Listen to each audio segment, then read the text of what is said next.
I'm ready. Expect me to start coughing randomly throughout this, but it's just the way it goes. Sure.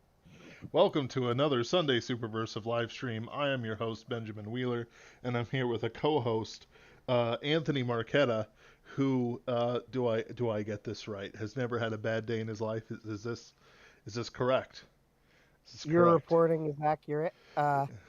Amazing, with greater accuracy than a government broadcast. Let me It's tell not you, hard. Let's be fair. it's true. Uh, All right. Today we are discussing uh, the Boy and the Heron, also called How Do We Live in Japan? How Do You Live? Excuse me, yep. in Japan, which is probably one of the most worthwhile books I mean, not books. That'll come up in a second. Worthwhile movies to think about in quite some time. Uh, which is kind of shocking because, quite frankly, most people they don't really think about movies like they used to. Like maybe there's a few who look at like David Lynch's movies, but oftentimes anime especially, but like Miyazaki as well, just kind of gets the he's talking about the Iraq War. Oh, it's environmentalism. Oh, and to be fair to Miyazaki, that is certainly a good possibility for many of his stories, but it's by no means the full repertoire of his capabilities. I came away from the How Do You Live quite full, if you get me, Anthony. Uh, Quite I full. do. I enjoyed it very much, and quite frankly, I do plan on buying this and seeing it again as soon as it's available. Uh, but we'll hmm see. So We'll will see. I. Yes. So, Yeah, no, there's no yeah. question I will. But Mm, hmm. No, yeah, I saw. So my history with Miyazaki, like I did a Miyazaki retrospective a few years ago while I was writing for the Superversive blog. Uh, so I am about as big of a Miyazaki fan as you could reasonably be. I had watched all of his movies, many of them multiple times. Uh, so one thing that I did want to get into a little bit because I think it's interesting. Ben and I view, I don't know, criticism, I guess I would put it, of art in a slightly different way from each other. And by that, what I mean is the way that I view something like criticism of art is there are movies that I like and there are movies that are good. And while there is overlap, they are not always the same. Sometimes a movie can be good that I don't like. Sometimes there can be a movie that I do like that is not actually good. And I take this objective idea of like, okay, stripping away whatever personal stake I have in this story, right? Like, how mm, good is the art that I'm viewing actually? So yes. I say this, the reason I preface it with this is that first I want to emphasize that I really, really liked How Do You Live? Like, I will rewatch it. It's worth rewatching. I would not say it was my favorite thing of everything that I have seen in 2023. That actually is probably the new Godzilla film, which I thought was absolutely fantastic. However, it was probably the objectively best thing that I saw in 2023, right? Like, Yes. of all of the things that I have watched this year, I don't know that there are any that are actually better than How Do You Live? Uh, and that's, again, I emphasize here, this is not to say it's on a spectrum of, oh, I really hated this, but I could tell it has objectively good qualities, which would be something like, say, Silence of the Lambs, right? Yes. I think actually is a good example of something in that category. Uh, right? Like, Right. I didn't, I don't like it, but it has objectively good qualities that make it worth, if not worth seeing. I understand that there is artistic merit to the film. Uh, I liked How Do You Live quite a bit. I had more fun watching the new Godzilla movie, but that might not be, and that's not as objective an analysis, right? Yes. So, How Do You Live, I think, in some ways, is the one that's more worth talking about for a long period of time because it reminds me of something that John C. Wright said. He had just watched Interstellar and he watched Tomorrowland, which is a Brad Bird movie. Uh, and I love Brad Bird too, much like John does. And he thought that Tomorrowland was great, and he explained why. And I remember asking him, "So, which one do you like more, this or Interstellar?" And he said, "Well, Interstellar was better paced, had a smarter plot, was more profound." And he went through all this, and he goes, "But Tomorrowland had jetpacks, so it's a draw." Uh, and it reminds me a little bit of that, where it's like, well, what do you think of this movie? It's like, which one was better, How Do You Live or the new Godzilla film? It's like, well, okay, so How Do You Live had a deeper story. It had more interesting things to say, more intense and more intense symbolism, all of this stuff. But Godzilla minus one had a giant monster, so it's a tie. Uh, but not really. Uh, How Do You Live is interesting to think about because it's not easy to understand, right? Right.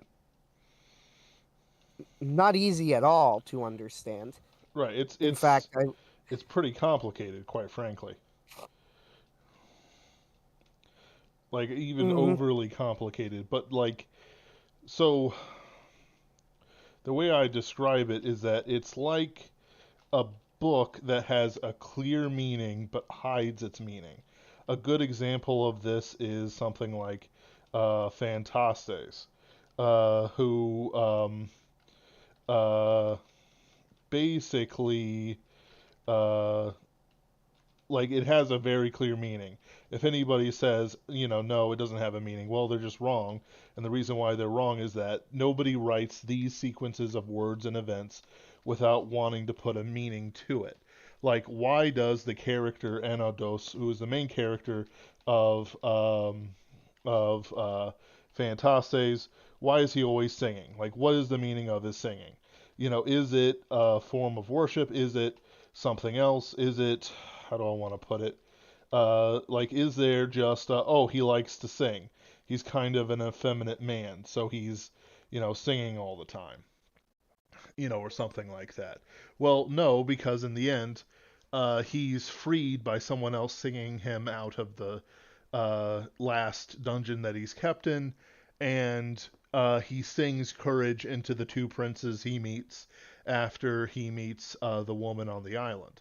Like you can say, well, this, he's kind of has an effeminate this, and it's about being a man, sort of a manhood within fairyland, but at the same time it gets him in trouble. But then why does the girl who had the golden ball that he broke early in the story, why is she the one who saves him from the keep? With singing, you know, and yet there's negative and good things that come from his singing. And then, but he strangles a wolf at the end of it. So it's like, he didn't sing then.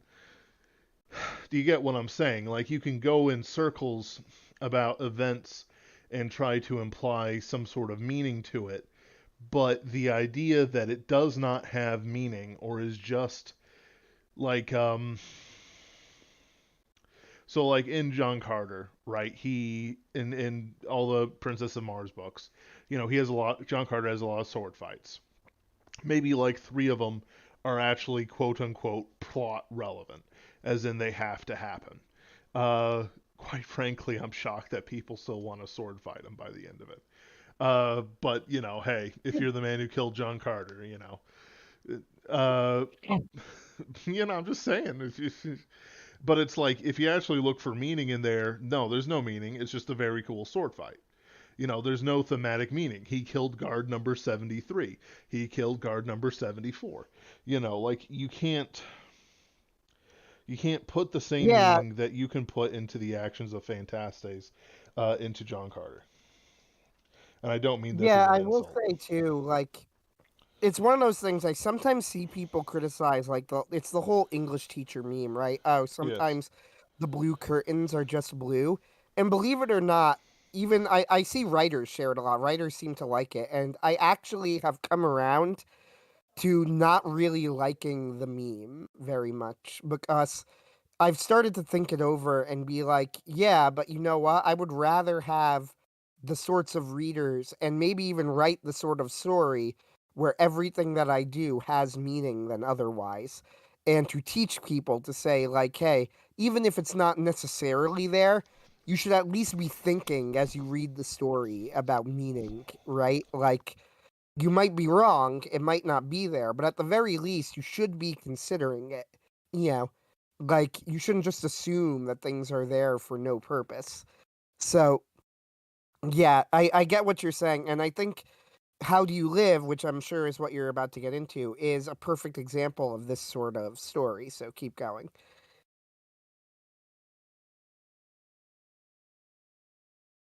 Oh no, Ben.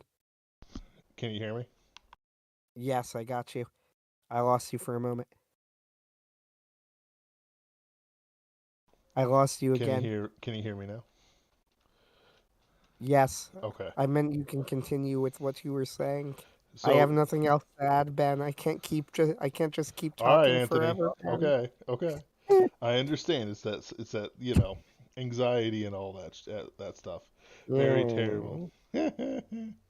All right, uh, you're up. it's live stream anxiety. The crowds, the absolute masses. Uh, so a basic plot of How Do You Live slash The Boy and the Heron. Mahito's mother has died. She died in a hospital fire during a firebombing by the Allies. Excuse me. During a firebombing by the Allies. Uh, in the end, they couldn't save her, and he doesn't see her die. Um, and that's kind of important. His father marries his mother's younger sister. That is to say, Mahito's aunt marries Mahito's father. Uh, and he actually marries her in less than a year. Like this guy moves fast. Like Yeah. she's already pregnant. Which, to be fair to him, he has a bold and brash character I actually love. So it's actually kind of in keeping with him. You know, he's mourning, they get a Oh no. connection, and it's like, yeah, Yeah, no, I he's dig it. great. Yeah, he's honestly he's like one of my favorite characters, even though he's half a clown, half seriously great. And I don't mean clown like Family Guy or something like that. The dad's a clown. I mean in the sense of great fortune happens to him, and also misfortune, and it's kind of funny when he's misfortunate. Except in the case of his dead wife, that wasn't funny at all. Uh, so he brings Mahito into the countryside where they live in this grand estate. I believe that's owned by the family of Mahito's mother. Um, where he starts being harassed by by this blue heron, who torments him with the idea that his mother is still alive. At the same time, he's going to school. They're bullying him, and even though he fights back, he commits grievous self harm uh, so that he doesn't have to go back to school. And it leaves a scar. This is also very important. Uh, in the course of things, he follows the Heron with one of the serving maids into the mysterious mansion built by this great uncle who was a little mad and disappeared mysteriously. I will point out that the doorway has a carving that says "I was made by divine power," which is, I understand, a reference to the Divine Comedy, maybe. Yes, Uh, it is. and so they go down it. There's a facsimile of Mahito's mother, but now they're in the world of the building, and so they can't leave. The Heron is made to guide Mahito to Mahito's mother, who is running around inside the building. So he was only half lying, but he was certainly lying. Mahito has different adventures. He meets his mother, who is a sort of assistant to the man who rules the building and the world inside the building. Um, and there's many adventures. Hime is the name of the his mother in this world. He sees, birth, death, real life, a bunch of different things. And part of the reason why I've neglected to mention this, but part of the reason why he's down there is also that his aunt was brought into the building as well. Over the course of the adventure, he helps out various denizens, is nearly eaten by parakeets who are pretty great as like minor villains go. Uh, Yep. and meets his aunt. His aunt is in the clutches of something called the is it the delivery room? Yeah, Um, they call it the like a delivery room, as in she's about to give birth. right, So it's room for her to deliver her child. right. And by the way, the child doesn't seem to be like 9 months She doesn't seem to be months pregnant. By the way, she seems like 6 or 7. Like she isn't like Yeah. heavy. Is with child. No, but she has been ill, so Yes, it could be that she's giving birth early. that could be true. Uh, So she drives him away, and he fails to save her. The delivery room wishes to keep his aunt. Hime instead brings him to meet the master of the house, who is uh, the great uncle, The who is great a granduncle. great grand uncle, Yeah. yes, uh, who is keeping the building afloat uh, through um, these building blocks. At the same time, Hime was captured by these parakeets, and I don't think I'm missing. Like I'm skipping over some meetings and some stuff, but like I'm hitting the major points by these parakeets and the parakeet king, who wishes to trade Hime for control over the house, to preserve the parakeets as they are. Though really, it's kind of for his own power and malice. Uh, at the finale, uh, everyone meets together in the old man's mansion, which is next old man's main room, which is next to a giant floating meteorite. He explains that this meteorite is a representation of the bigger meteorite outside, and that it has the power to control the world and make it prosperous. But you have to be without malice. Uh, he shows Mahito a block he found that Mahito can use to keep building, essentially build in his own right, in his own power, as the great granduncle has done for himself. Mahito refuses, showing his scar and saying that he has malice. Excuse me. The parakeet king kicks his way in and goes, "No way, I can do this. I'm not going to let you destroy my world," and makes his own building. But the dude has never played Jenga in his life, and it all falls apart. He gets frustrated and destroys the whole thing, including the blocks. Uh, the world starts to fall apart, and everyone has to escape into certain times, because there are many doors opening to different times. Um, and essentially, he makes up with his mother. They find his aunt, and he is reunited with his father. There is a scene that I think is just 10 out of 10. The instant his father discovers that Mahito is missing and may have been captured by the weird building that's on the grounds, he immediately loads up for an adventure, including his samurai sword, and just Yeah. charges in. And Oh even, yeah, it's one of my favorite scenes in the movie. oh yeah, I love it's one of the coolest scenes because I just like the way that the father is treated as a character. Like he's comical, but he's not a fool, right? Yes. Like the old ladies surround him and go, "Hey, we have an idea of where your wife and son might be," and he's like, "This is serious. Are you really serious?" They're like, "No, listen. Like we've been here for years. Weird things happen at the tower." And his first thought is like, "Oh, come on, that's ridiculous." And they're like, "No, really. Like weird stuff happens there. Your wife disappeared. Your first wife disappeared years ago." And when he hears that, he's like, okay, then I'll take it seriously. And then he like loads up to go in. Yep. Like it takes some convincing as well. It should because it's Yeah. a ridiculous thing to say, to be honest. But he doesn't like hold out on this point, you know. Right. Uh, he, There's he does. adventures. He listens. Sorry, go for it. No, no, go ahead. Like there's buffoonery, and then there's like mockery. Like he has a bit of a big personality, we'll say.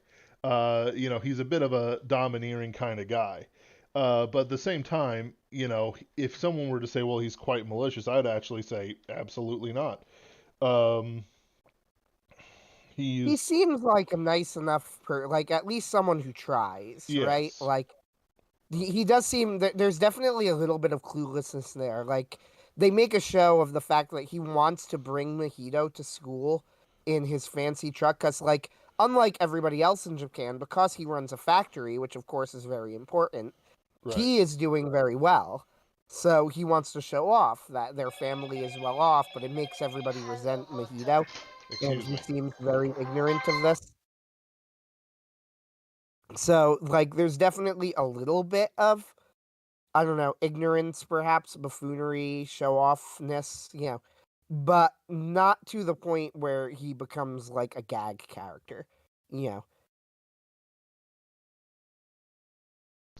Sorry about that. it's all good. Are you there? Yeah, I'm there. Yep, no, that's all I got to say for now. I'll let you finish your summary first. No, that's pretty much it. Everyone returns to their own time. Uh, does the old man get eaten up by the? You can hear me, right? Yes, I can. Okay. Does the old man get eaten up by the building? Does he stay or does he? I believe he stays and dies. Yeah. I'm gonna look this up to see if they mention it. Yeah, so my main thoughts on The Boy and the Heron. So the first time that I watched it, I enjoyed it immediately. That's the one thing that I want to say. Like I liked it a lot. Yes. Uh my thought though was like, okay, so having watched all of Miyazaki's films, I have and ranking them and things like that. I think that Miyazaki has three films I would consider masterpieces. And once again, in my way of viewing movies, they're not necessarily my three favorites or the ones I've rewatched the most. Actually, probably the ones I've rewatched the most are Castle in the Sky, Porco Rosso, and Howl's Moving Castle. Yeah, it's Uh, about the same for me too. right? But I don't think they're his three best films. I consider his Mm. three best films to be Princess Mononoke, which I think are I think these are undisputed masterpieces. Like you could put these films up against any other film ever made and it would rank well with it, right? Uh, so Princess Mononoke, uh, Spirited Away, and The Wind Rises, right? Which was his previous so-called final film. So looking at How Do You Live was interesting because I was thinking like, so where does it match up? Now, part of it is that it takes about, I want to say, roughly half the movie to get to the fantasy aspects of it, right? At least in Yes. any seriousness, there's some light stuff, but like the real fantasy plotline of entering the other world, right? Like that doesn't Yeah. happen until about halfway in or so. That's a Yes. long time. And I contrast this with Spirited Away. So, Spirited Away has probably my favorite opening to any film ever. It's an absolutely masterful opening scene. Everything about it, the way that it sets up the rules of the fairy world, how she to I'm thinking the opening being like the beginning of the movie to the point where Shihiro realizes that she's trapped and night falls on the carnival, Yeah. or on the bathhouse, I should say. It was a carnival, bathhouse, whatever, right? Yes. Uh, that scene is amazing. Like, absolute 10 of 10. One of the best opening sequences in any film ever made. It's just perfect. Uh, in particular, one of the things I really love about the opening of Spirited Away is how Shihiro reacts to everything, which is that I feel like it's one of the reasons when I watched the Pixar film Coco, I don't think Coco is a bad movie. Have you ever seen it? Nope. I have not seen a Pixar a Disney movie for years. It's great. It's not that new though, so that's interesting. But okay, well, Coco is clearly taking inspiration from Spirit Away. I'm not accusing it of ripping it off. I don't think it is. Like, if for no other reason than the fact that Spirited Away's basic plot is very, very well worn, right? Like Yep. the basic plot of Spirited Away is also, in a sense, the basic plot of The Boy and the Heron, and it's also the basic plot of The Cat Returns, which came out earlier that year, right? Yes. So I'm not accusing Coco of ripping off Spirited Away, but there was definitely inspiration taken. And specifically, there's a scene where the main character of Coco is trapped in and realizes that he's trapped as a spirit because he's going to go to the land of the dead. And he says, I'm dreaming, I'm dreaming. And like he's freaking out a little bit. Now, that is a direct line from Spirited Away, right? Like Oh yeah. it's a famous honestly, it's a famous line from Spirited Away. It's a very notable scene. It's a very striking scene in Next to Spirited don't Away. worry, Dad has four-wheel drive. Yes. It's a very striking scene in Spirited Yes. Away. Is Chihiro is like crouched on the ground, sees herself turning transparent, and hits herself in the head and goes, I'm dreaming, I'm dreaming. So when you see the boy in Coco look at himself, realize he's transparent, and go, I'm dreaming, it's like, okay, so this is a reference to Spirited Away. Now, I bring all of this up to say that I'm not sure if this was a good idea for Coco to do, because I don't really think that the comparison helped Coco very much, No. which I don't think is a bad movie, to be clear. I thought it was fine. But it made me think of all of the things that they were doing versus what Spirited Away was doing, and then go, I wish I was watching Spirited Away. It's much better. Uh, yeah, like one of those things. And that's one of the things about Spirited Away that I love is the way Shihiro reacts to things at the beginning of Spirited Away is so realistic, right? Yes. Like it is realistic and it makes everything way more terrifying because she reacts to getting trapped in the spirit world the way you would imagine any 10-year-old little girl to react to getting trapped in the spirit world, which is, oh my God, I'm in a nightmare. I might be dying. Am I even real? She freaks Right. out, right? Like, and she absolutely freaks out at the beginning of Spirited Away. Yep. She's like having a panic attack. Uh, it's and like unironically, it's gonna sound weird that I say it like this, but it's great, right? Like, Yeah. it makes the scene very, very striking. Like It's a terrifying scene. yeah, and it's like there's excuse me, like if we read fairy stories from the past and we see that, characters know not to eat fairy food without like praying over it, for example. Like there's a Yep. tradition that somebody's reading because at least in the West, it used to be that everyone were told their fairy stories when they were very early, and there were high standards of literacy. Everyone loved their Hans Christian Andersen. But when you consider a modern 10-year-old girl from Japan, uh, and I mean a modern in every way, like she was into when Spirited Away came out, I was basically indistinguishable, from people I knew at the time. Um, it's like, why in the world would she know any of the rules? Like if you took some Zoomer, right, and threw them into fairyland, they'd be turned into a pig in 5 minutes. They wouldn't even last the first TikTok video. They'd be like, hey guys, I'm chilling with Oberon, and then like Oberon turns them into a dog or something. Like, it's not, Yeah. yeah, it's just gonna happen. Like you're doomed. You don't know anything of what's going on. You know, and I don't think that expectation was there the same way as it in. So I don't think in the past you could say nobody knew anything about fairies. That's ridiculous. Everyone was told by their grandmother about the fairies when they were 3 years old. But you know, moderns, nah, you getting turned into an animal.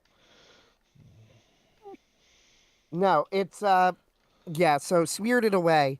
And the reason I bring this up is that, like I said, How Do You Live is essentially the same basic type of story of a character who gets drawn into a fantasy world and needs to escape, and that's the basic plot, Yep, right? yep, And escape with someone else. Now, in that framework, that is an extremely broad framework, like extraordinarily so. right, Many movies and stories and books and everything else are made with that basic framework in mind. So I don't mean to say like, oh, this is a companion piece to Spirit Away. Frankly, I right. don't really think that it is. Like you're Uh, not going boring. You know, you're saying, hey, this is interesting. Here are the parallels. yeah, exactly.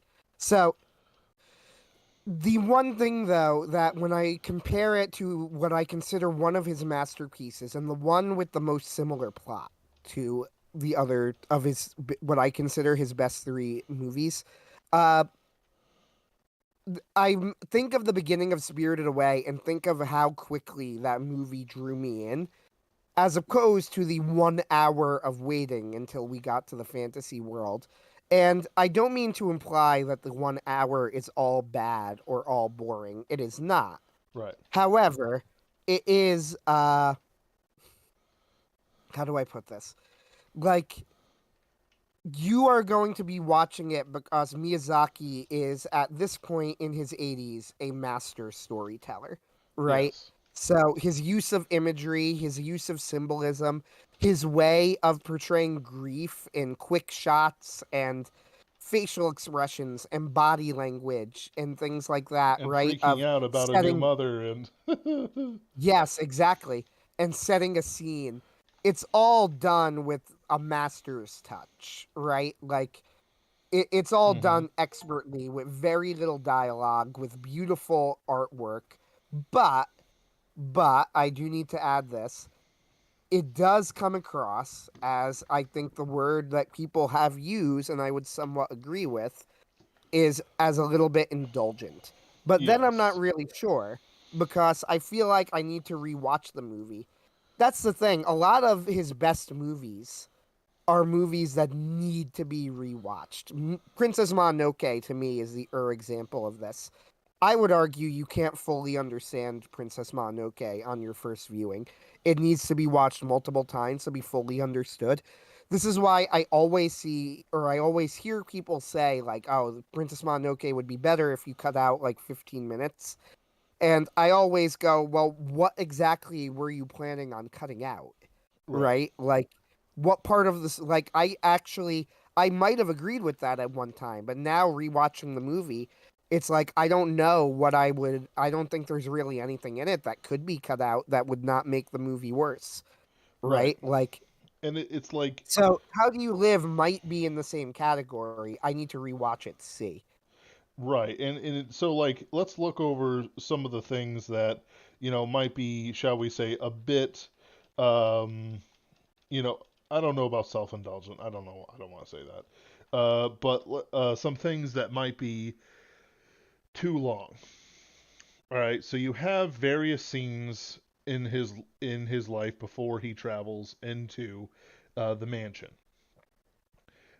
Maybe you could cut down on the hunting aspects, where he hunts the heron. And there's an element of horror where he's covered in frogs and they're crying out for him to join them. The fish are in the koi in the pond, raise their heads, join us, young master, join us. But then the feathers he took from the heron become incredibly plot relevant in the early to midterm. Well, the midterm really of his trip inside of it because it binds the heron to his will. And it also reveals that his aunt slash stepmother is some sort of shrine maiden who is aware of the magical properties of this um, thing. You could have cut the part where he attacks the heron with the sword, but then you would lose out on a certain amount of mystical, like something's keeping the world intact and away from the mystical stuff, but it's only a fake because the sword that was broken falls apart in his hands, even though it was whole when he saw it again. Like you can go through these things and maybe you can streamline a couple pieces, but at the same time, there's nothing that doesn't reveal something, and there's nothing that doesn't have at least Hmm. immediate purpose. I can't think of a single thing that is truly worthless. You could say, well, the Wara Wara is a little bit weird. But at the same time, you have to establish how weird the house is. And you can't do it by saying, oh, look, the house is weird. Like, the house is an encompassed world. And there are characters living in it. And you can't just say that there are characters living in it. You got to show some things about it if you want to create an in-depth world. So you have the pelicans and the Wara Wara and the rebirth cycles, and I'll admit that one's a little weak. If he could have cut some fat, maybe he could have cut a little bit of there. But the problem is, it introduces Hime, and um, it gives a reason for certain people to be in there, and for him to meet. So it's like, you know, what to do. As from my own editor eye, there was nothing that struck me as useless. There are scenes in some movies that I've seen that have been completely worthless and should have been cut, and doesn't do anything, doesn't bring any characterization, or anything like that. Like for what was the one with the Asians, the Marvel movie? Uh, Shang-Li yeah, so Shang Li, the girlfriend was completely useless. or Shang-Chi. Shang-Chi. Shang-Chi. Shang-Chi. My family wanted to go see it, so I went along, free ticket, and I was vacationing on their dime, so I wasn't going to be a bad house guest. Uh, Shang-Chi, the girlfriend is completely useless. Does not need to be there. She does nothing that I can remember. They could have focused down on the brother and sister dealing with their abusive father and the death of their mother, uh, and no one would have cared. You know, no, it didn't matter. She didn't need to be in the adventure. And they even like lampshade it, which made it worse. So like you have things that you could cut, right? Something very specific with a very specific plot thread throughout it. Um, she doesn't give heart to the hero. She isn't even that good of a love interest. She's not important to any of the plots or anything like that. Um, so there's definite there that could be removed. But with Boy and the Heron, I can't really think of anything definite. I could say maybe this, maybe that, but then it does fulfill purpose. It does move the plot along. It's quite frankly beautiful to look at. Part of the thing about movies and especially animation is that you are there for the physical beauty of the animation being provided. And if you cut that out, you lose the purpose of animation. You might as well be reading this as a book. Though this is not a hard and fast rule forever. It's just, in general, how I view things on this stuff. Yeah, it's not so much that there's anything obvious I would change. It's that when I compare it to like the masterful opening of Spirited Away, and I think this just straight up didn't capture me as much, but also this could be the sort of thing that I'll need to rewatch to Yes. fully appreciate. So I might be wrong. So more than that, to be honest with you, that's really the only major criticism I have.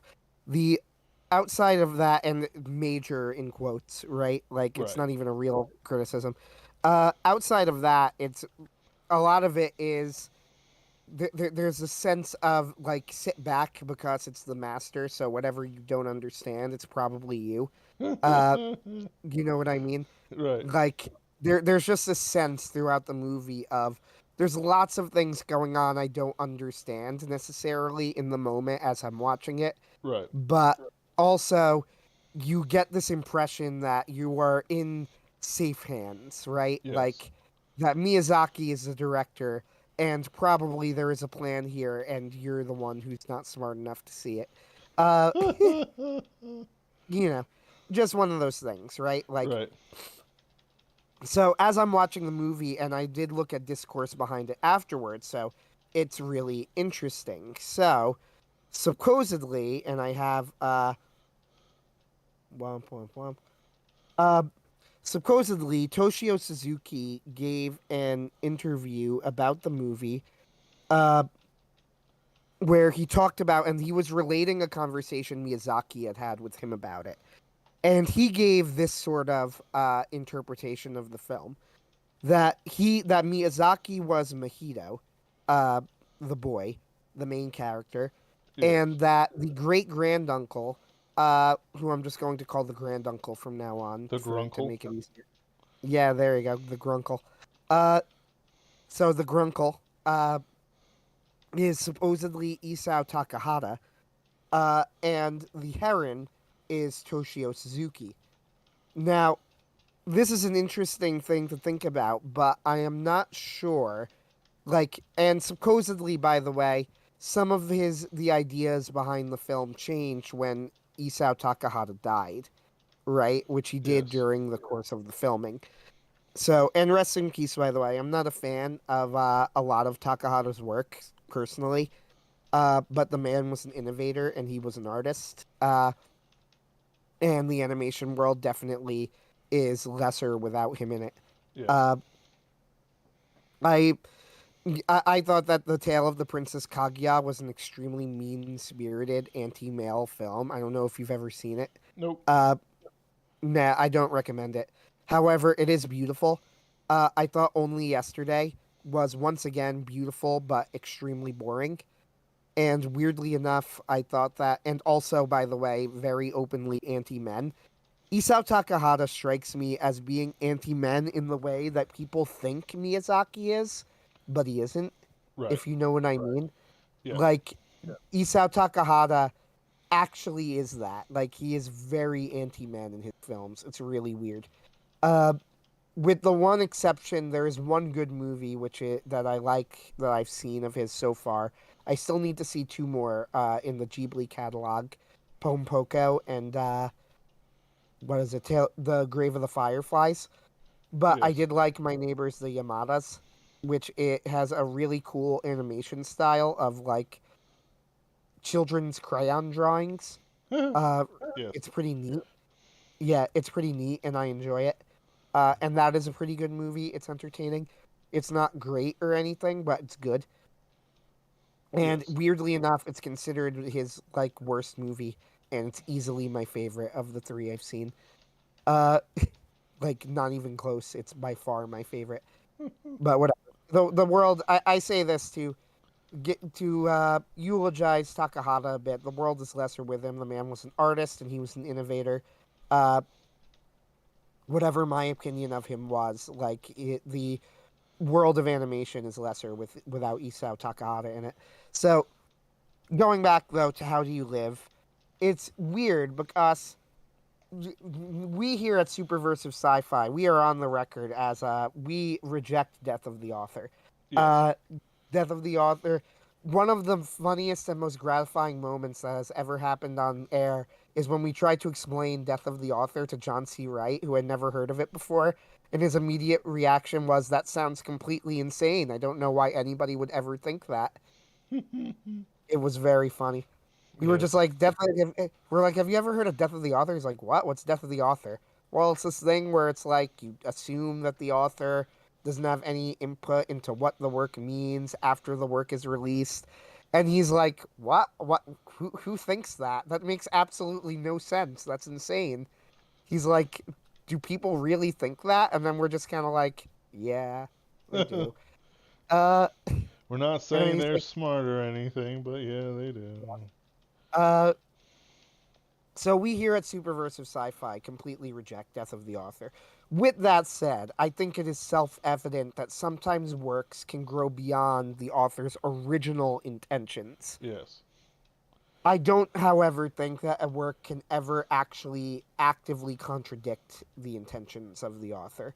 I Right. think then you need to accept that you have misinterpreted it, right? Yes. Like, a really good example of this I once saw was somebody explaining the ending of Lost. Now, Lost was an early J.J. Abrams mystery box project.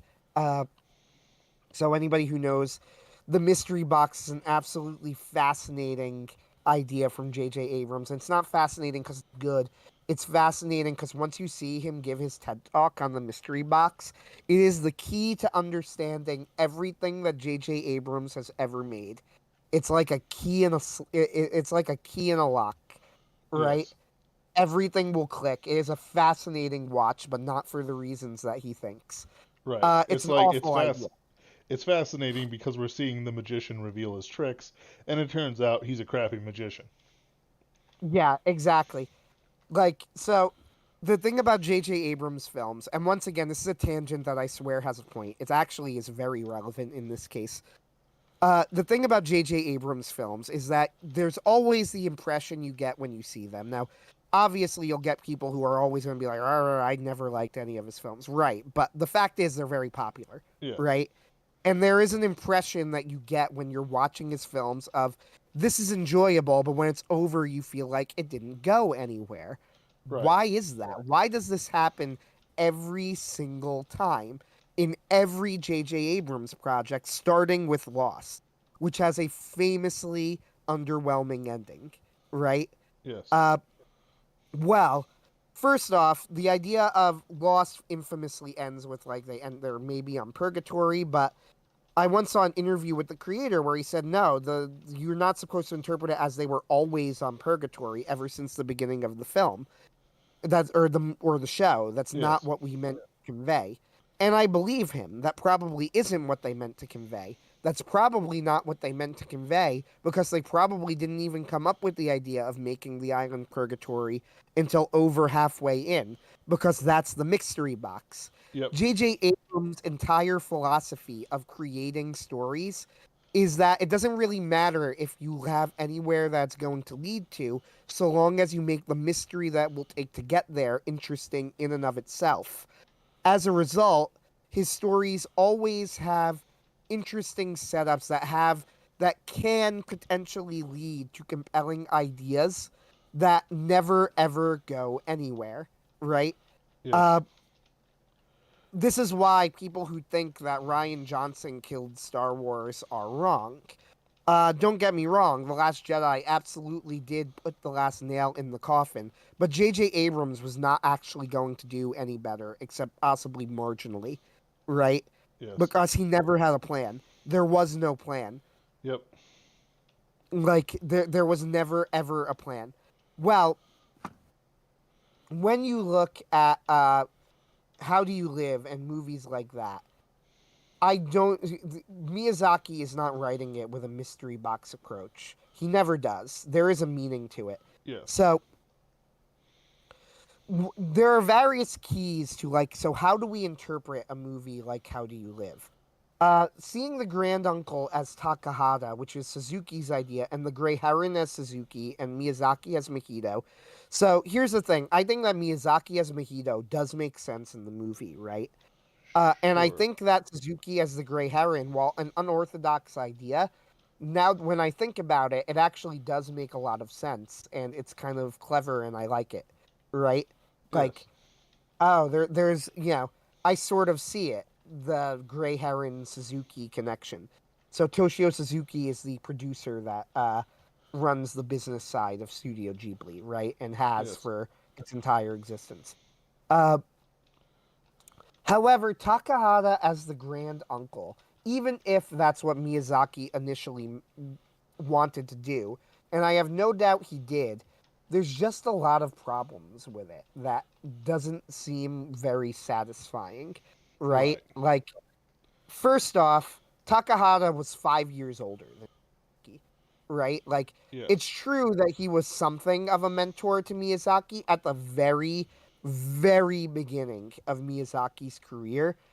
But this relationship turned into a relationship among equals very quickly, right? Yes. Like, very, very quickly. I think Takahata was an animator on one of Miyazaki's projects, like on his second or third project or something, right? Right. Uh, so this idea that Takahata was always held in this upper echelon tier above Miyazaki is not really true. Uh, Right. a 5 year age gap isn't that long, and especially in the professional working world, right? Uh, Yes. Especially of this kind. Like this is not, construction or something. This is, and I don't mean to, insult construction workers here, but this is a skill that only gets better with age. Like, whatever you think of animation and stuff like that, these guys are doing it 24/7. They're going to get really good at it. If the so, other thing too is that Takahata is not an animator. yep, This is one of the weird things that people forget about Takahata. And it's also interesting. I wonder if this is why he has the most visually interesting movies, because he demands things of his animators that, frankly, I think an animator just wouldn't think to demand, because they would be like, well, this is not how it's done. And Takahata doesn't have that sort of, uh, I don't know, barrier in his mind. right, So some of his stuff is like very experimental-ish in its animation style because he's not an animator. He's a director, right? Like right. he is a director. He doesn't actually draw, which is insane to me that he worked in animation his entire career and never became a real animator, but he didn't. Uh Right, right. it's just yeah, just the way it is. And Miyazaki, if you watch, there's a fantastic documentary on the making of The Wind Rises called The Kingdom of Dreams and Madness. I highly recommend it, and I do suggest you watch him one day. There are a couple of documentaries about Miyazaki. There's also one about him deciding to come out of retirement to make How Do You Live, called The Never-Ending Man, which I have not seen yet, but I want to. But The Kingdom of Dreams and Madness is a great documentary. It's about the creation of Studio Ghibli. And the way that Miyazaki talks about Takahata, he doesn't talk about him with like this rarefied air as somebody who's so high above him, right? Like, Right. if anything, he talks about Takahata kind of disrespectfully. It's kind of funny. Uh, they ask him about the making of the Tale of the Princess Kaguya, which was happening at the same time as The Wind Rises, and The Wind Rises was done on time, and the Tale of the Princess Kaguya was many years late. And they asked Miyazaki about Kaguya, and he said something like, "Oh, I don't think it's gonna get done." And then they ask him, and he goes, "Because he doesn't want to get it done. Like, otherwise it would be done." And then, like, you see, he just stops. They wait for him to continue, and he just continues drawing. And then he looks up and he goes, "You think I'm being mean, don't you?" And then he just like goes back to drawing, and he's like, "Look, I'm just telling you." Right, Yeah. right. Uh, I love Miyazaki. Every oh, I every do. every time he speaks about that sort of thing, it's like, yeah, yeah, He yeah, says it like it is. He's just a yeah, jerk about it. Yeah. yeah. Like his criticism of his son taking over, like those were actually very legitimate critiques. Yes. Yeah, he had very good reason to be like, my son does not have experience as an animator. You're giving him a full length movie. You're not giving him anything. It's like, no, I'm not going to help him with it. It's like, if you think he could do it, then like let him prove it to me. Let him do it. And then he was like, wow, your movie was boring as mud and terrible. Uh, And it is one of and the worst ones. He's right yeah, too. We're sorry, and he's right. Goro. Look, Goro has made 3 movies. Two of them are bad, and one was written by his father. So, yeah, make of that what you will. Uh, I'm being a little bit unfair because the movie that was written by his father was directed by him, and he won the Japanese equivalent of the Academy Award for it. That's From Up on Poppy Hill. Ah, I yes. don't. I actually haven't seen it, but I've heard it's actually quite a good movie. Uh, I've heard it's and mid I'm tier, sure but then again, mid tier Ghibli is like good to great tier. very good. Yeah, Yes. it's very good. So I'm sure it is, you know. Yeah. So anyway, going back to how do you live? Like viewing the grand uncle as Takahata doesn't seem to work, and there are other problems with it as well. Now, I have no doubt this was Miyazaki's original intention, which is what Suzuki was talking about. Yes. But I would think that the movie must have evolved in some other way, Mm. right? Because there's too many holes with this idea, like the ones I've mentioned, and there's also the fact of the way the grand uncle speaks. There is a scene where we learn that the grand uncle is the creator of the world inside the tower, the fantasy world they've been going through, and he's talking to Mahito, and he says, "I have traveled across time and space to deliver to you these 13 blocks." So, what are these 13 blocks? Well, the easiest way to interpret it is that, in fact, the obvious way to interpret it, I should say, is that they are Miyazaki's body of work. His 12 films plus Future Boy Conan, the show that he directed, which, by the way, is well worth a watch if any of you haven't seen it.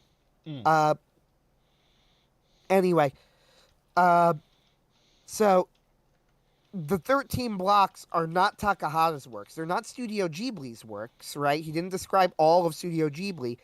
He mentioned specifically his works, including works that were not made with Ghibli.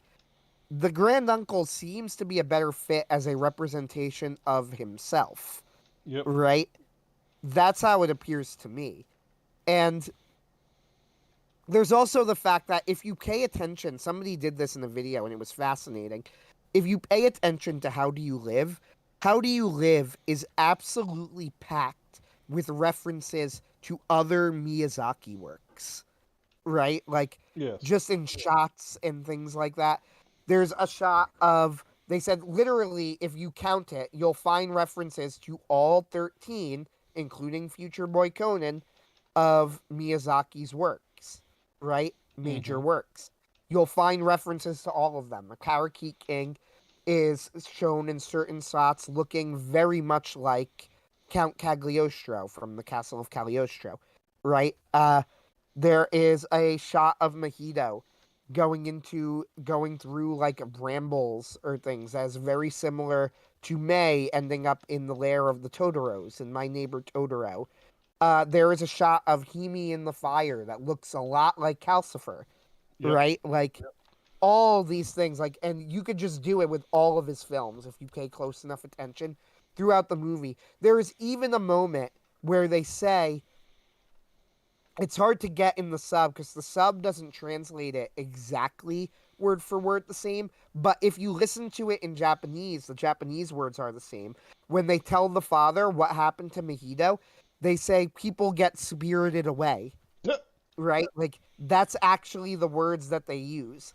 Neither the sub or the dub translates it exactly that way, but the Japanese words used are the same, right? Right. Like that's what they say. People get spirited away.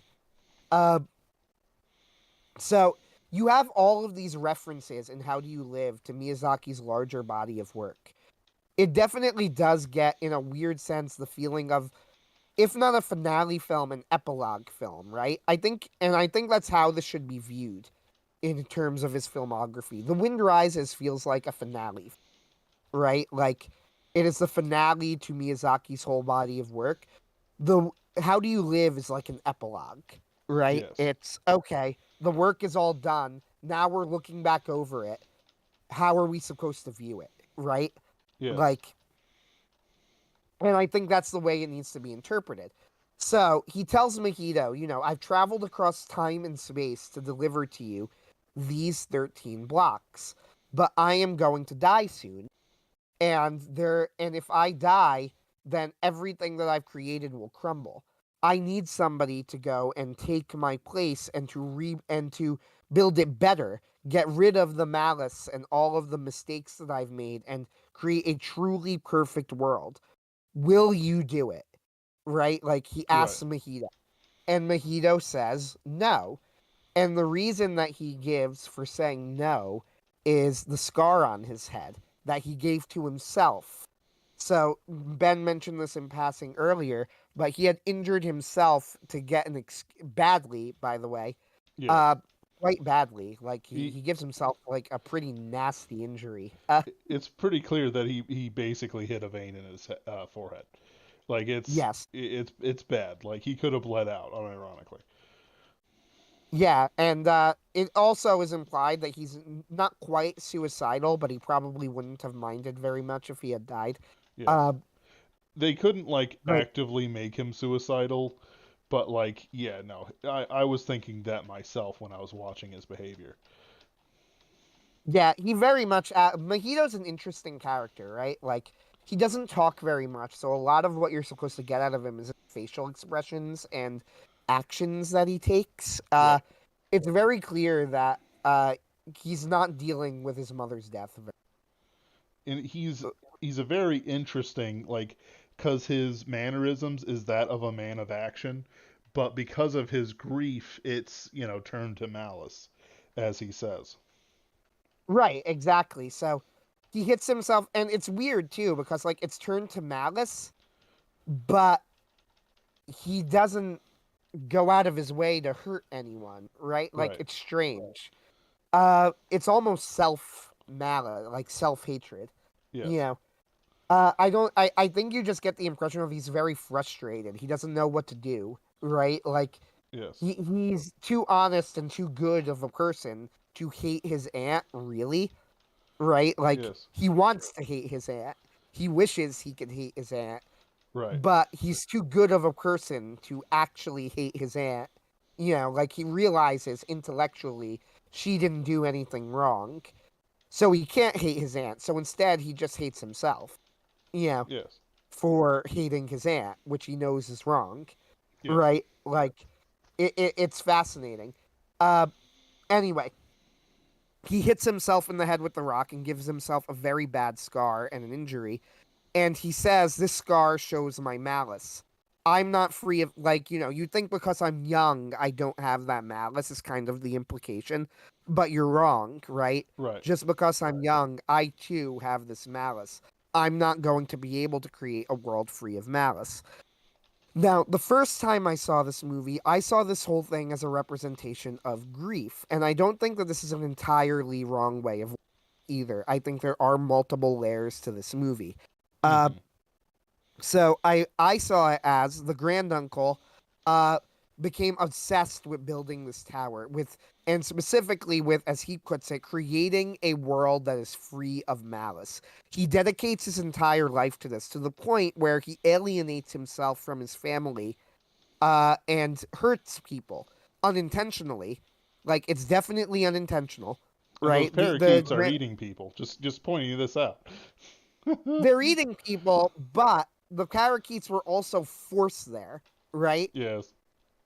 So the pelicans too, right? They have the same problem. They're eating the preborn souls, the Yes. wara wara. But also they have no choice, otherwise they'll just die. Yep. So anyway, uh, in this fantasy world, like he locks himself away in this tower and spends his entire life obsessed with creating a world without malice, and he fails, Yep. right? In a way, this world is actually, in some ways, it's more beautiful, but in other ways, it's even worse than the real world. And also, in creating it, he has trapped people there who don't want to be there. He has alienated himself from his family, all in a failed effort. So Mahito is given the chance to say, "Hey, I know you're dealing with this grief, right? You don't want to go, you're in this fantasy world, and you don't want to go back in a sense." Like he does, but he's giving him the offer, right? Like you could just stay here. And instead of going back to that world where your mother is dead, right? And this war is going on, and you got to deal with these kids and all of this pain, you could just stay here and build a world without malice. And Mahito proves his wisdom by saying Yes. no. He says, "No, I wouldn't be able to do it. I too have malice. it's better to deal with the real world. And then this is confirmed when his mother says, so we learn there's a great scene where when you learn that the woman who is there in the world with him, the young girl who's there with him, was actually like this world is in like some sort of time, it messes with time. It's So the outside of woman who time, yeah. yeah. So the woman who's in there with him, the fire princess Himi, is actually his mother, And who just had so anyone disappeared knows, many it's years not that ago. great reveal for the audience. Like it's almost entirely not a mystery. It's Yeah, they make it very obvious, but one of the things I particularly liked is there is a bit of a reveal in that Mahito just kind of it's very obvious without them saying it that Mahito knew all along, yes. right? He just kind of works it out. But there's no big thing here. It's like, oh my god, my mother's actually alive. Because there's a sense that Mahito is wise, right? Or at least he's Yes. growing in wisdom. He realizes that this is not how it's supposed to be, right? Like, Right. so he'll accept meeting her here as Himi, but he knows it's not really his mother as he knows her, right? And nor as he should know her. Right. But he still gets this gift of seeing his mother in this world, which and his mother confirms sort of the message of the movie by going, I know I'm going to die in a fire, because Mahito tells her, right? Like, I'm not afraid of fire, and I am going to take the pain of dying, right? For the joy of being your mother, which is a beautiful scene, by the way. Oh, It's lovely. 10 out of 10. Uh, I was almost crying. yeah, it's lovely. It's a beautiful scene. Uh, anyway, I took my sister to it, so I'm just ugly crying next to my sister who's a doctor, and it's like, man, Ben, my patients don't put up this much of a scene. That's exactly how it went, uh, Anthony. exactly. No, it's a beautiful scene. Unironically, though. Like, so you have this moment where it's like, okay, so that's the message of the movie, right? It's Hmm. better to go and deal with the real world and all of its pain and all of the suffering because you can't create there is no escaping it. You can't Hmm. create a world without malice, and it's not worth just leaving and missing out on all of the good things, the love, right? The meaning, Yes. the connections that we make with people. And I think this is a legitimate read of the film, right? Yes. I think there are layers here. However, I don't think that's all there is to it. And I was thinking this over and having this conversation with Ben, by the way, trying to work out because there are some things that don't work about Mm. this. So, first is, and this is the big one to me, and I was and still am puzzling and puzzling and puzzling over this until my puzzler was sore. I was Uh, thinking that too. right? But really though, like I was Yes. thinking over this. So Mahito removes one of the granduncle blocks and takes it with him. And this allows him to keep his memory of what happened. Now, if you remember in Spirited Away, it is implied, though not stated, that they forget what happened in the spirit world. And that's generally how most spirit world stories go, right? Hmm. In fact, the Gray Heron even tells them this at the end. He says, You remember everything that happened? And he says, Of course I do. He goes, Oh, you have the block. That's powerful magic. He's like, But you'll forget eventually, and that's good. You should forget eventually. Mm. Right? Uh, and Mahito is like, I don't know what you're talking about. And he keeps walking. And then the movie just kind of ends. Yeah. Right? Like they go, Yep. And then we moved out. The end. Uh, I've got a new half brother. He's pretty cool, kind of That's dorky. literally like I'm not even like exaggerating. Like that's literally it. The Gray Heron has us, and he goes, and they go. A year later, we moved to the city, and then it cuts to credits. Yep. Like after that line, uh, and then the movie just ends. I don't mean to say the ending is abrupt. I actually don't think it is. Like everything happens that It's a has to great happen. ending. It just, yeah, it ends exactly where it has to end. Uh, okay, so this is the thing about the movie that was the first thing that doesn't really fit my interpretation. Why did Mahito take a block? Right? Like, What is the meaning of the block? That's number one. And then there's number two, which is thinking it over. If you take this message that I just gave at face value, of the 13 stones are the 13 works of Miyazaki. Is Miyazaki really saying that his entire body of work was just actively bad for everyone involved and it would be better not to have had any of it? Yes. Like Miyazaki, like you say, yes, and I get it, right? Because No. Miyazaki has said things indicating such stuff Well, at certain points. I was just thinking of a joke we made. It's the beginning of the movie. This old man shuffles onto stage. I'm really sorry about this. I'm a hack. I'm a loser. I don't know what Oh, I'm it's doing. And he just breaks down crying, and then he picks himself up. Anyway, here's how do you live. enjoy the film. Enjoy the film. Yeah. Oh, I love Miyazaki because he said things like there is a fantastic quote. This was a real thing, right?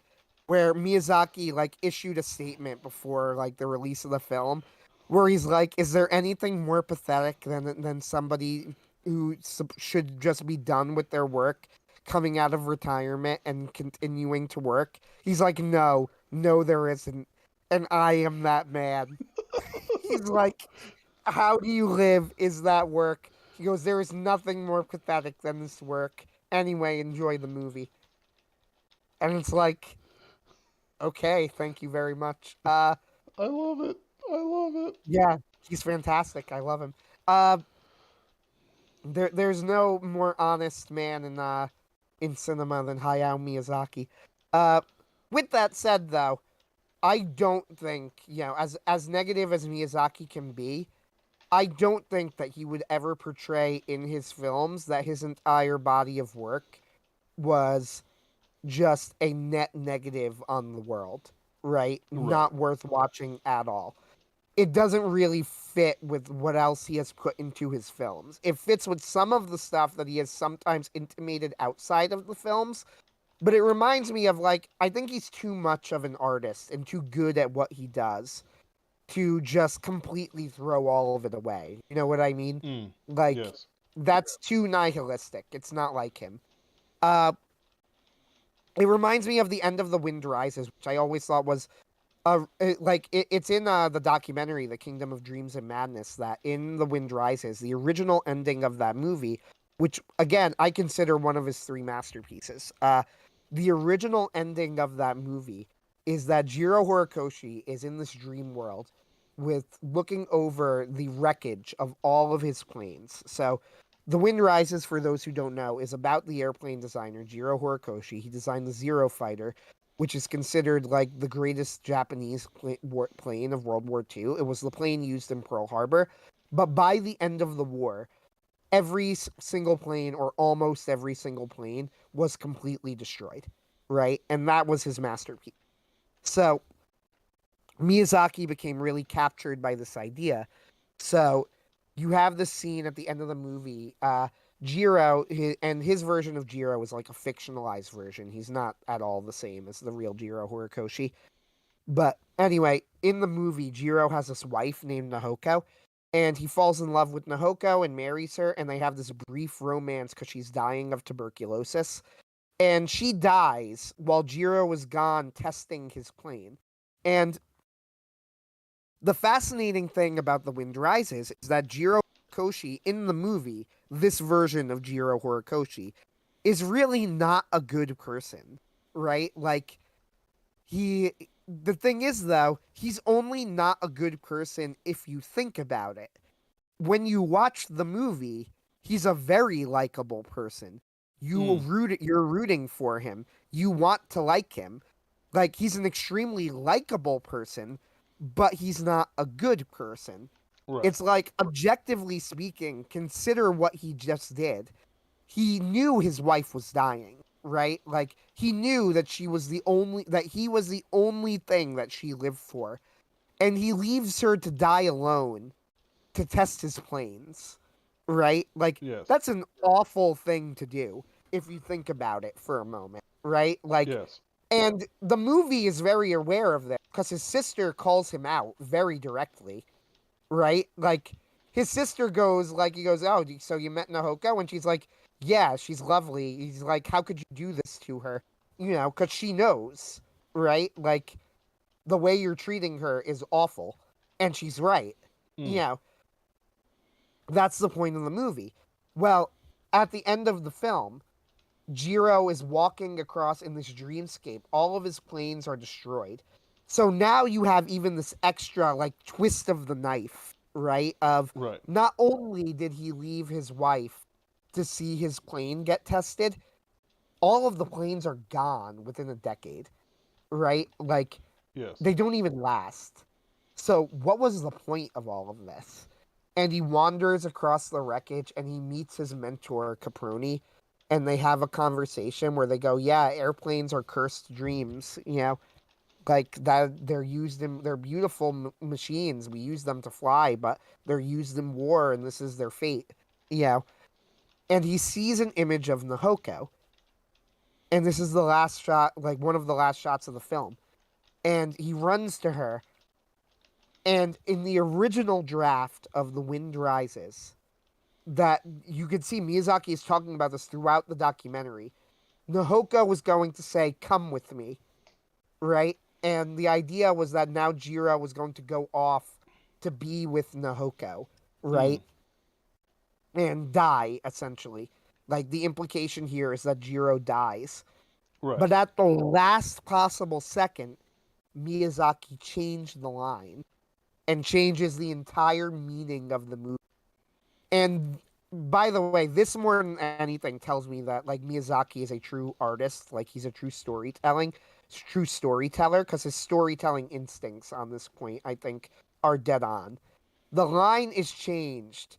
Instead of Nahoko saying "come to me," she says "live, live," and then she fades off. And Jiro turns around and walks back across the fields with Caproni. And that's how the movie ends, right? Mm. So it is a beautiful ending. Absolutely gets me every time. It's one of the endings of from any movie that I think about more than any other. Uh, and I think she had to say live, right? Yes. Like she had to say live. And if for no other reason than to say "come with me" would have given Jiro an out that he did not deserve, right? Right. Like, no, you don't get to just walk away from what you did. You have to live with it, right? Right. Like, for one, that's one thing. And another thing is like, so was it all worth it? Did the choice matter? And it's like, well, that doesn't matter. The choices were already made. Yep. Now you need to live in that world that that you chose, right? Right. Own your choices. So that's what I got out of the ending of The Wind Rises. Sense of like, own your choices, own your decisions. Right. You know, was it correct? Was it incorrect? Who's to say, right? Like, in the end, though, this is the world you picked. Yep. And if you look at that as Miyazaki's own art, right? Like, were these the right choice? Were they not? Well, maybe they were, maybe they weren't. But this is the world that you chose, right? Uh, you chose to spend your life doing this. Now you live with it. But that raises this is why how do you live? That seems like a capper to his career. And how do you live almost feels like an epilogue of okay, now what? Right? Like Right. now we've decided that you've made your choices. So there is a quote from The Wind Rises. It comes from a poem. The poem, there is a line in The Wind Rises poem where it says, "The wind is rising, we must try to live." Right? So Mm. that's why How Do You Live is such a great sequel because you go, okay, we try to live, but how do you live? And Mm. that's what this movie is about. Now, this is why I say that interpreting it in such a straightforwardly, like, "oh, it was all not worth it," right, Right. is wrong. It seems too simple, too cat, right? Yes. Too easy. Too easy for everyone. And it doesn't explain why Mahito took the block. Yes. And thinking this over, like it's not easy to work out. Thinking this over, it makes me think that maybe it's about Mahito could not take over his uncle's world, but he also couldn't forget it, and he wasn't willing to forget it, right? The Gray Heron says, "Oh, you'll forget it," but that's an interesting thing when you see the Gray Heron as Toshio Suzuki. If this is supposed to be Miyazaki and Toshio Suzuki's relationship, we're talking now like 50 years later or something, right? 80, Mm-hmm. 40 years. Yeah, roughly. 40 years later. Uh, Toshio Suzuki and Hayao Miyazaki are still working with each other, right? Miyazaki has not forgotten. You know, he is an old man and he hasn't forgotten. And the Gray Heron can say what he wants. Toshio Suzuki can say what he wants. Well, it would be better if you forget. And yet he didn't, right? And we didn't. Yeah. 40 years on, we're still going to the theater and watching Miyazaki's films, right? Right. When Miyazaki dies, that's not going to end. Right. Uh, like when he dies, frankly, I'm going to probably do a marathon. Right. Actually, when he dies, we'll probably do something on the show about it. Just do a marathon of each of his movies, go one by one down the line or something. Yeah, Things for probably. hopefully, yeah, things hopefully that will happen 20 years from now. Uh, You're just making the old man stay miserable alive forever. just one more movie. Meanwhile, Miyazaki, by the way, is not done making films. For the record, Toshio Suzuki says he still comes into work every day. Uh, so just so you know, make no mistake that as much as I call this movie an epilogue, Miyazaki's making more films. Uh, It is which is really spiritually an epilogue. yes, it works as an epilogue though. Uh, anyways, it's just that I wonder, like the Gray Heron says you'll forget, but maybe you don't want to forget. And it's not like the Grand Uncle was a villain. Everybody manages to escape from the collapsing tower. They take something out of it with them. Mahito came out of the tower a better person, Yes. right? And yes, there were people who were caught that the tower caused suffering towards, like the pelicans, like some of the like the parakeets, like some of them. But there were also people who seemed like they really got a lot out of the tower. Like Mahito got a lot out of the tower. Himi got a lot out of the tower, right? Right. So even though the tower failed in creating a world without malice, it wasn't entirely a failure in that, like, yeah, there were people who were hurt by the tower, but there were also people who got something out of it. And while Mahito might be wise enough not to dedicate his life to creating a world without malice, that doesn't mean that he's not going to try and build something of his Right. own. It's very clear by the ending that he's living his life as presented to him in the real world. Uh, so it's not like you know, he's not, this isn't a life denying story. This is a life affirming story in quite a few bits.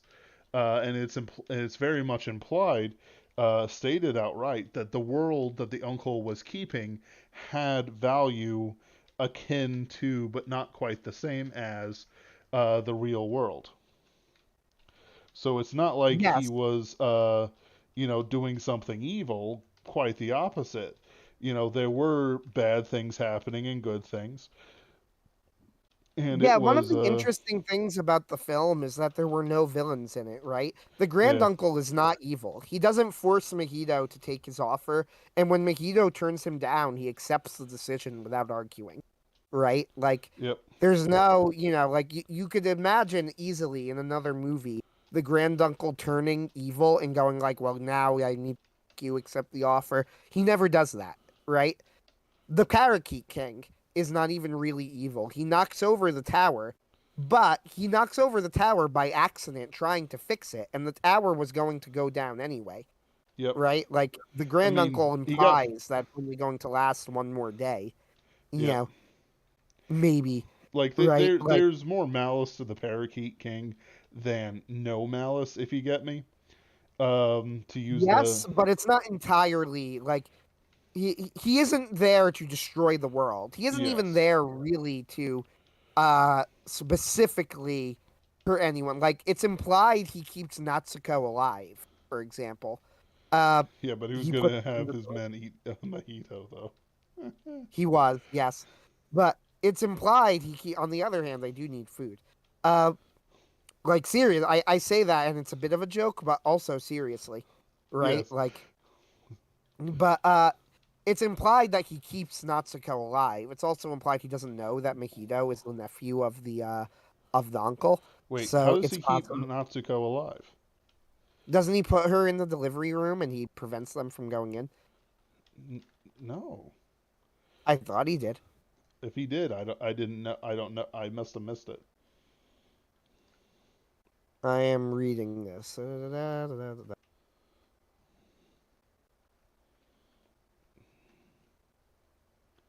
Because I thought the Oh step. no, no, no.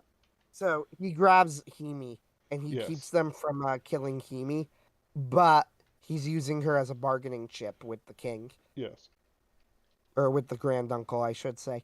Uh, yeah. Okay, I get you now. yeah, It wasn't Natsuko, it was Himi. But yes, and he does keep Himi alive, but he keeps her alive because she's a bargaining chip. It's also I wonder if he would have tried to kill if he would have tried to kill Mahito if he knew Mahito was the nephew of the grand uncle, but I don't think it's so. possible he didn't. Yeah, it's possible he didn't know. Uh, not that it matters much, but Yeah, yeah, he does try and take over, but he is like, the parakeets all love him, which is yeah, really funny, by the way. Uh, which is a very funny scene, but the yes, parakeets all love him. And even when he knocks over the tower, he's not trying to knock over the tower. He's trying to fix the tower, right, which is going to fall anyway, like right. very soon. So, Like they keep while putting there's the round piece at the bottom, and it's like, why is the round piece a structural support? It's a cylinder, and they're putting it on its side. Ah, it has to be Ben. That's how the tower works. Uh anyway, the point being that there's no real direct villain in this movie. The Gray Heron starts as a villain, but he ends up not being one pretty quickly into the story. Uh, and by the end of the movie, they're straight up referring to each other as friends. So, like, they're friends with each other by the end of the. Uh, like the grand uncle isn't the villain. Again, when Mahito says that he doesn't want to do it, the grand uncle accepts his decision. He's not angry about it. He's sad about it for sure, mm, right? Like he wishes that Mahito accepted the role, but he doesn't force Mahito's hand, and he helps them all escape. So there's no villains in the movie.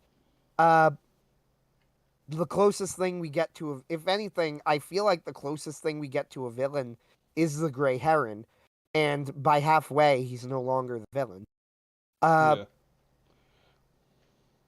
so or probably three-quarters of the way, since the first half of the movie is not in the fantasy world, but you get what I mean, mm, right? So it's kind of weird where there's a lot, and yet there's a lot of conflict. You know, there's a lot going on in this movie. I'm curious about, so what's your interpretation of the Wara Wara? Because I don't have much of one. I was trying to figure them out. I got Like, nothing. So yeah, this is actually like part of it that like this is the reason why I brought them up as like if someone were to say, "Oh, this is too long." Well, in reality, the only thing I can really say that's like that personally was a bit too long, that was a bit too weird, was the Wara Wara. And even then, you could like my sister pointed out, it's like, so they destroyed the world, right? Yeah.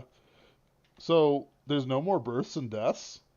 And it's like, yeah. yeah, that's what I was wondering. Like, what's up with the Wara Wara? Like, why are they in this world? I don't really understand how they make sense. Right. And it's like that part, Adventures in the Land of the Dead was interesting, but it's a little bit difficult. Like there is when you're writing this style of fairy story, like there is a place to say this is weird, um, but it has something to do with it, but it's not understandable. I think it establishes that the world itself is important internally. Like there are rules that are being followed, and like I said, it introduces Hime. It gives the world sort of a reason to exist, but at the same time, it's like, but these Wara Wara were souls waiting to be reborn, and the Pelicans were eating them, but now it doesn't exist anymore, and huh, Yeah, it's very. I don't know. It's very. The War of War are a strange part of the film, and I feel like that there's something I must obviously be missing here. yeah, Right? Like, it's one of those things that seems way too intentional to include what are specifically talked about as preborn souls, yes. right? Like, and then go, okay, so why did you bring this up? Uh, It's like, like, surely there must be something. and so there are things that are kind of in the background because the Wara Wara happen on the same sea as the islands of the dead with its mysterious masters who will kill anyone who turn their backs to it. Who are invisible. They have to. Do you remember this where like Kimiko, um, yeah, Kimiko, I think her name is, makes that circle Hiroko? with that woman, the fisher woman, um, Hiroko. Hiriko, Yes. makes that circle with her flaming whip and drives away the pelicans and so on and so forth. So it's like there's something there that is connected because that same entity, this dolmen, shows up at the it's the setting of the delivery room. So it's not as simple as, oh, it's a just a mysterious thing. Like the same themes come back, like 15, 20 minutes later. Like the same imagery. An invisible force throws back Mahito when he finds his aunt as she rejects him. Like, what is.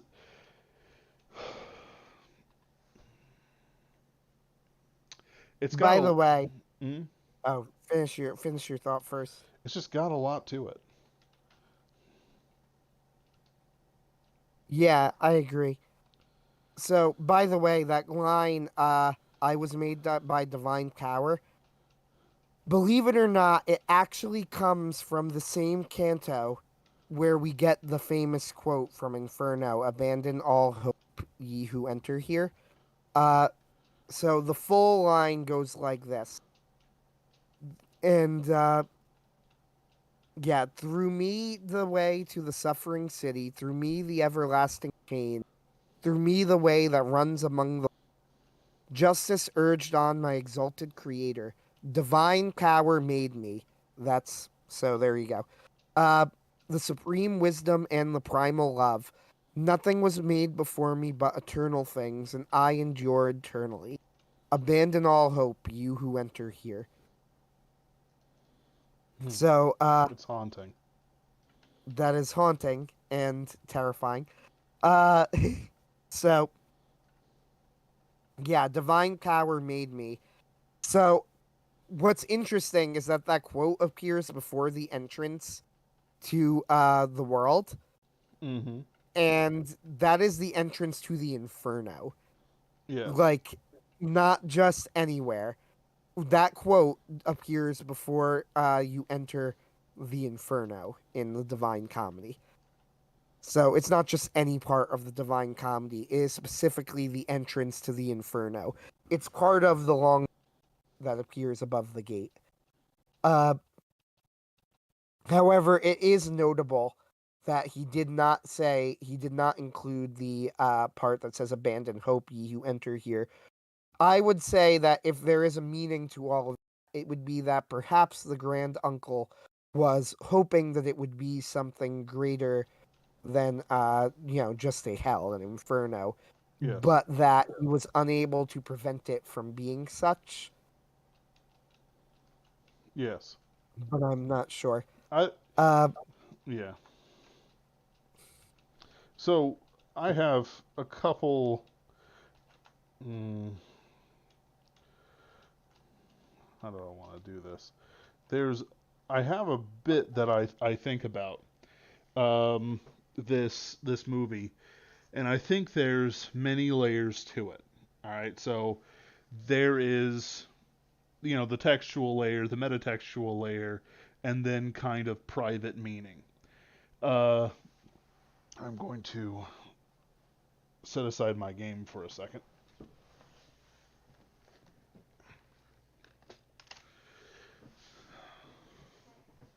So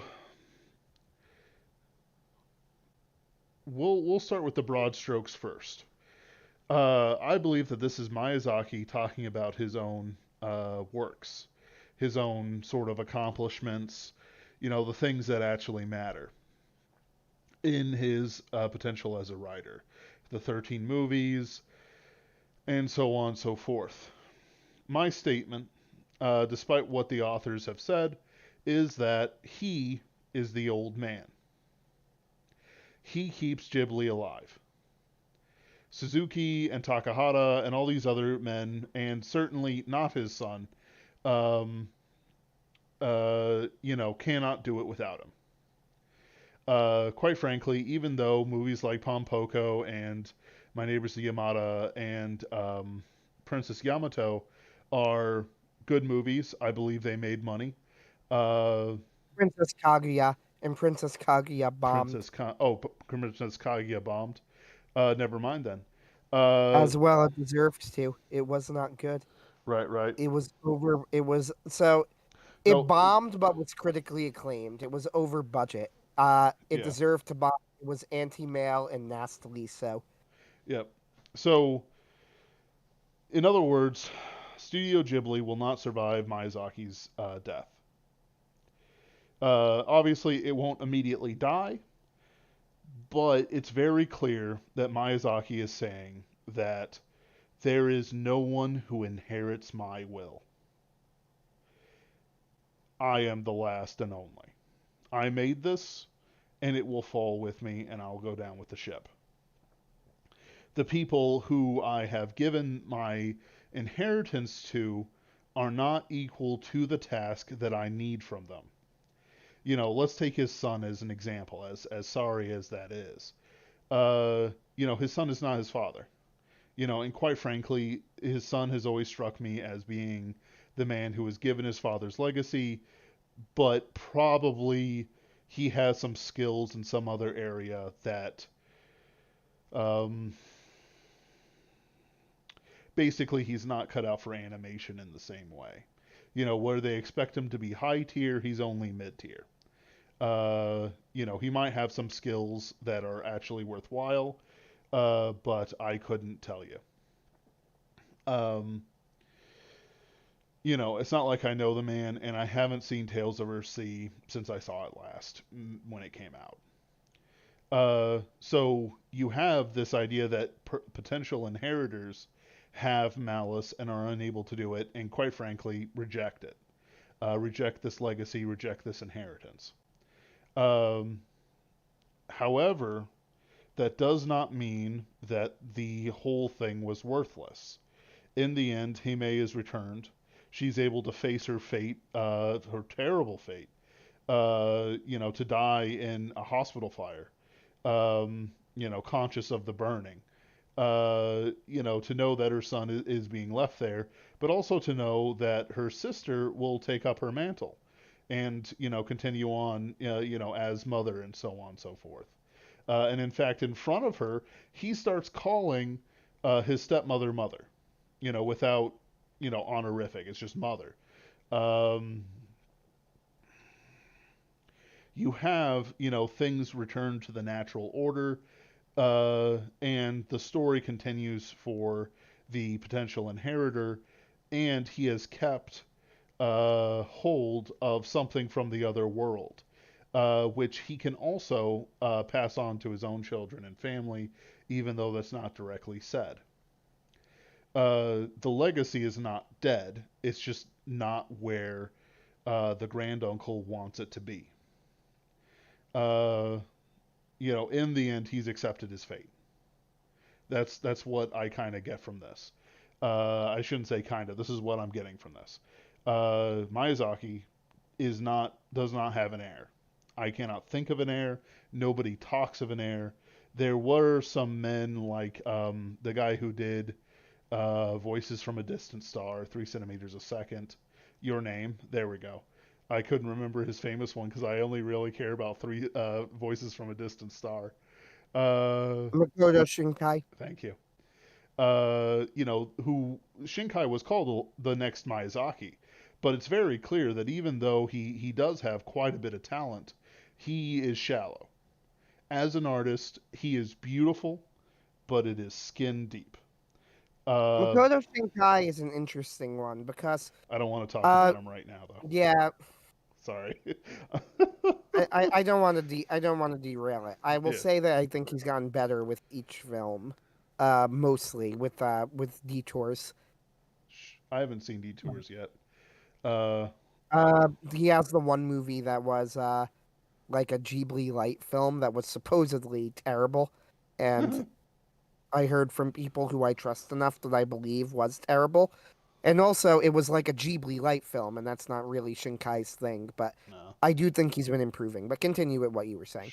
Yeah, and it's not like these guys won't improve with age. But at the same time, um, it's difficult for me to say, okay, where is the lineage of thought? So, John C. Wright has a lineage. There are men behind him. He read all the great science fictions when they came out. He follows in the great Catholic tradition of science fiction writers, uh, and he is old. He has, quote unquote, inheritors. Anthony and myself are two men. There are others.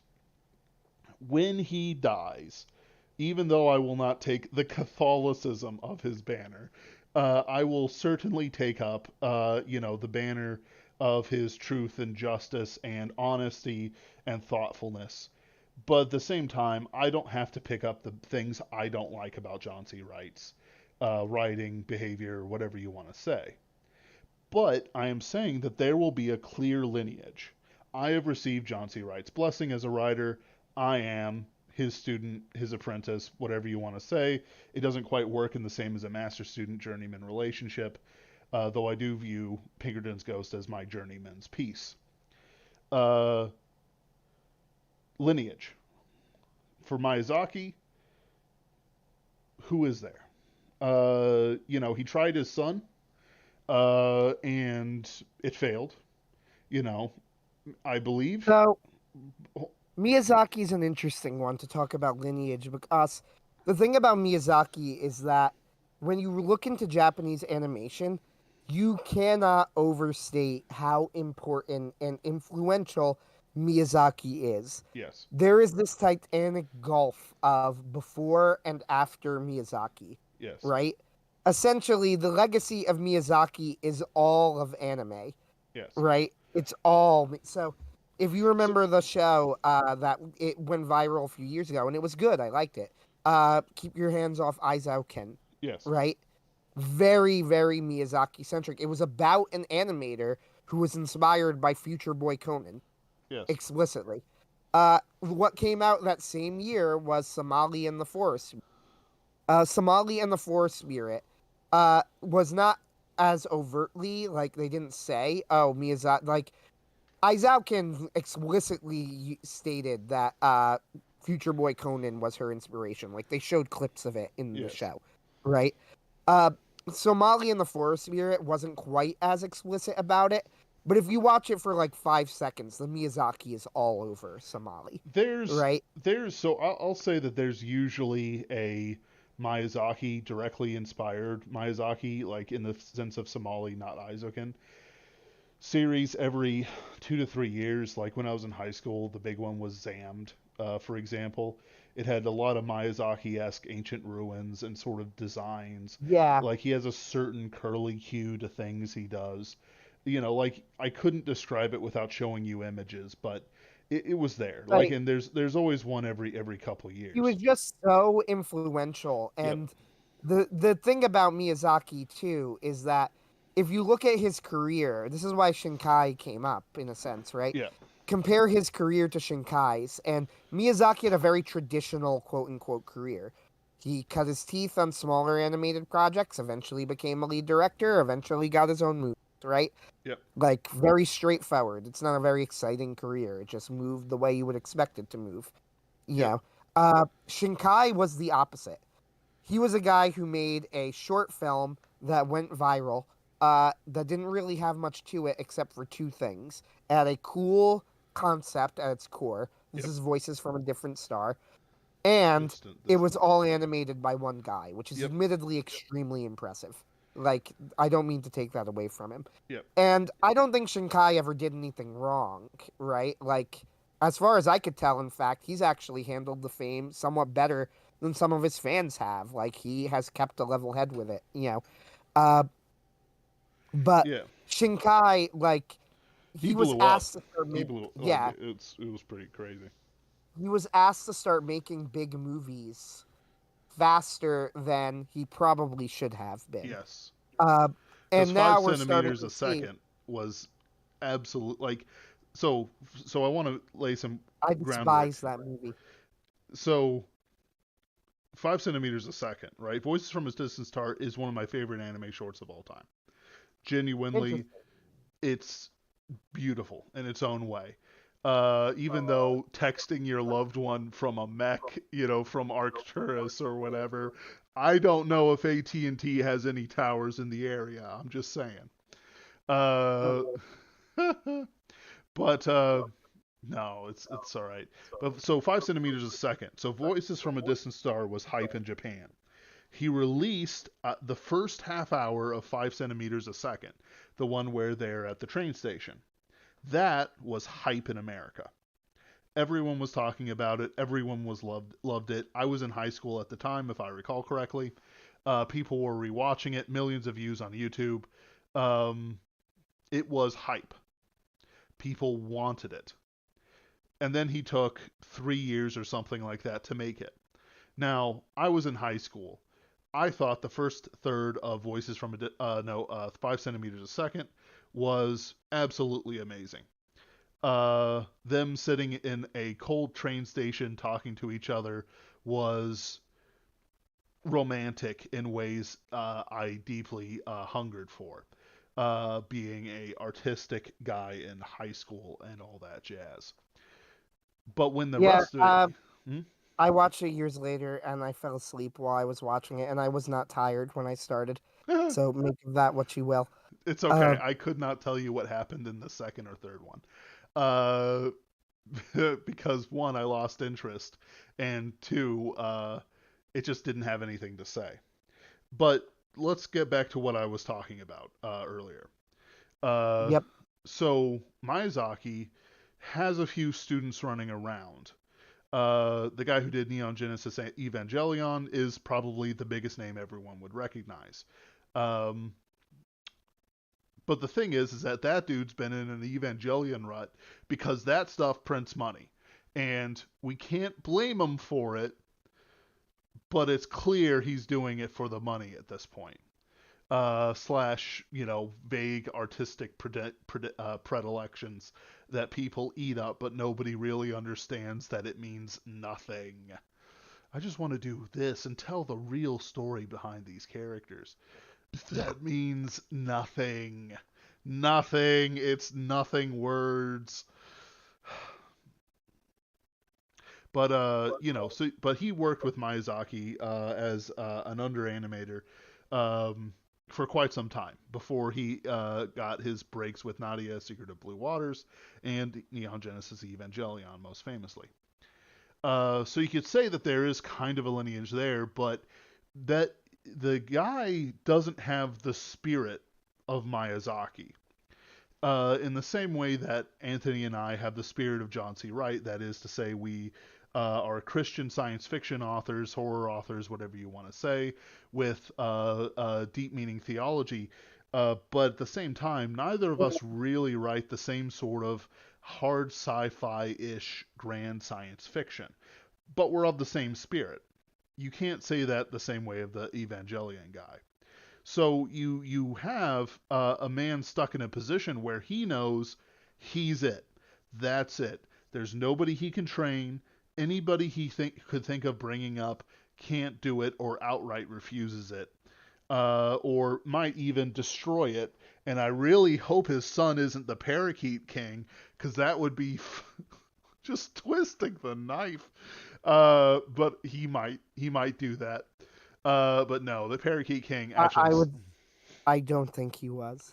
Yes, but the Parakeet King does stand on his own. I want to be very clear. He doesn't just show up as a caricature. Um, so you have that deep metatextual level. Miyazaki is looking for an inheritor, and there's nobody, and the people he wanted to give it to can't accept it. Now that doesn't mean they're stupid. Like we've said before, Mahito is a very wise kid. Even though he's got evil in his heart as everyone else does, um, he's smart enough to understand it. And he's smart enough, to act on it in ways that benefit the people around him. So it's So it's it's not entirely without hope. It's there's a just layer here that I yes, want to bring up that's very important, and to understand Miyazaki as well, it's very important. yep, There was one man who was being trained as, and very well could have been, Miyazaki's direct successor, and I'm sure you know who I'm talking about, since you know the history of Ghibli. Uh, Yoshifumi Kondo. yes, So this is actually a very important story, and I think to understand Miyazaki's journey and the way he thinks about things, it's very important to know this. So there was this guy who worked for Ghibli. Yoshifumi Kondo started out as an animator for Miyazaki. He was Miyazaki's hand-picked successor. Miyazaki wrote him a movie, Whisper of the Heart. Uh, Whisper of the Heart is a great movie. I yep, highly recommend it. Uh, it is sort of, kind of, but not really the prequel to The Cat Returns. Uh, in this is reality, they pretty have nice. nothing to do with each other but one character design. Uh, but they are. It's a good movie in its own right. Very, very worth watching in its own right. Yes, So, point is, uh, you have this film by Yoshifumi Kondo. It comes out. It's a hit. Everybody loves it. And then Yoshifumi Kondo dies of an aneurysm. Now, we don't know what caused the aneurysm, obviously. However, sorry. However, it is widely believed that it was caused by overwork. yes, And Miyazaki himself made a statement, a very, by the way, it's a depressing statement, at Kondo's funeral, where he basically blamed himself for Kondo's death. Like, that he worked Kondo to death. So, keep this in mind when you look at the suffering that is being caused by the kingdom, right? yes. Yoshifumi Kondo is a part of the mix of all of this. I cannot imagine that this still does not affect Miyazaki. And to be fair, to be clear, I completely forgot about Yoshifumi Kondo. Um, Partially because he died when I think he died in like 1996 or something. Let me see.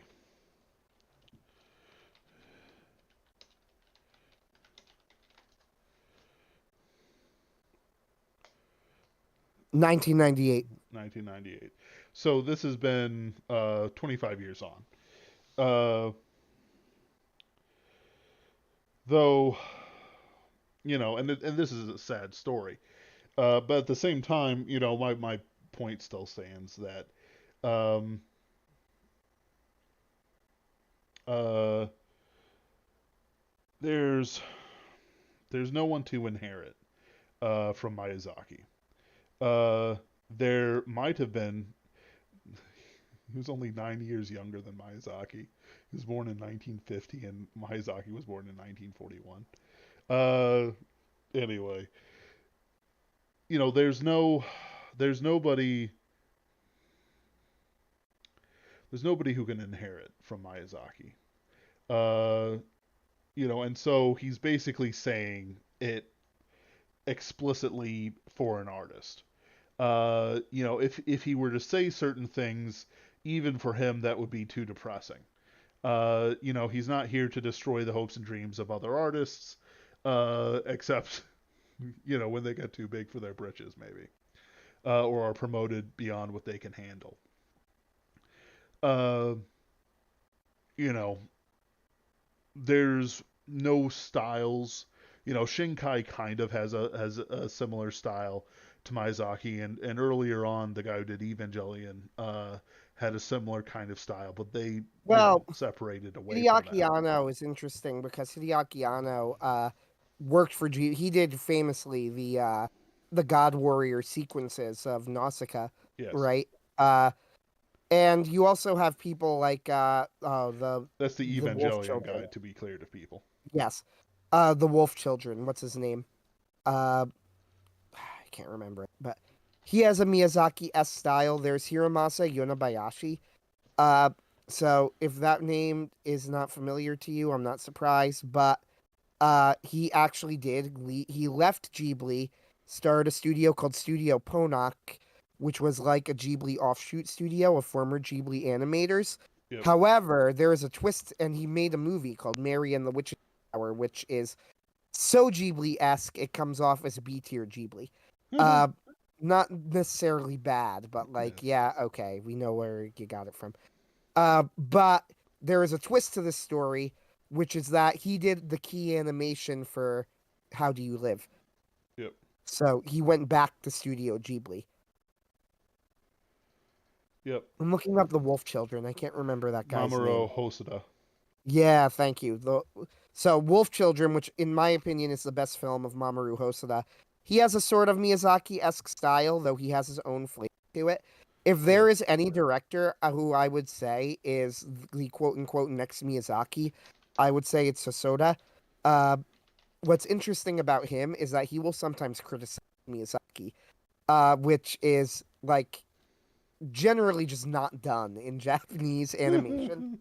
Uh, like I saw him criticize the writing, like he famously, without calling him out by name, he criticized the writing of like a certain director's female characters as being too perfect or something. Yes. And it was like widely understood as he was talking about Miyazaki, and it was like considered kind of shocking at the time because like people just didn't say that about Miyazaki, and especially not about Miyazaki's female characters, which have Yes. always gotten much praise. Uh, for the record, he's entirely out of pocket. Yeah. Yeah, not that I would be unwilling to, but that's a ludicrous criticism. Uh, just that's my opinion on it. Uh, like Yes. that's a totally ludicrous criticism. Like maybe very early in his career, but by the time we get to things like Porco Rosso, uh, that's absolutely not what we're seeing. Uh, Mm. weird. There's a lot of weird stuff with like Miyazaki and the sort of Miyazaki mythography, kind of like or mythology. Uh, like I've often heard people say that what's her face, the princess in Cagliostro. Uh, I can't remember her name, so I'm just gonna call her the princess in Cagliostro. But Sure. I've heard her called like she was more of a moe character. She was boring or whatever, and I'm like, I'm sorry, did we watch the same movie?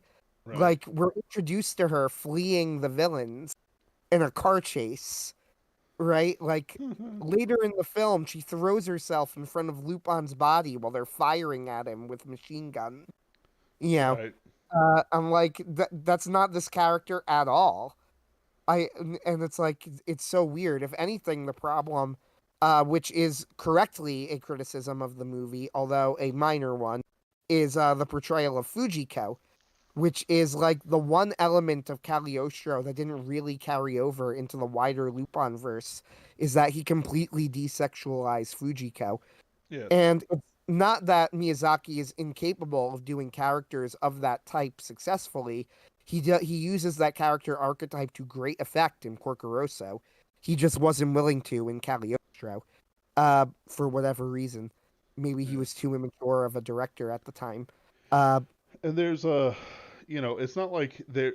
So to be clear, we're not saying that, or rather, I'm not making the claim that there's nobody who can take the style of Miyazaki and, you know, make their own kind of movie from it.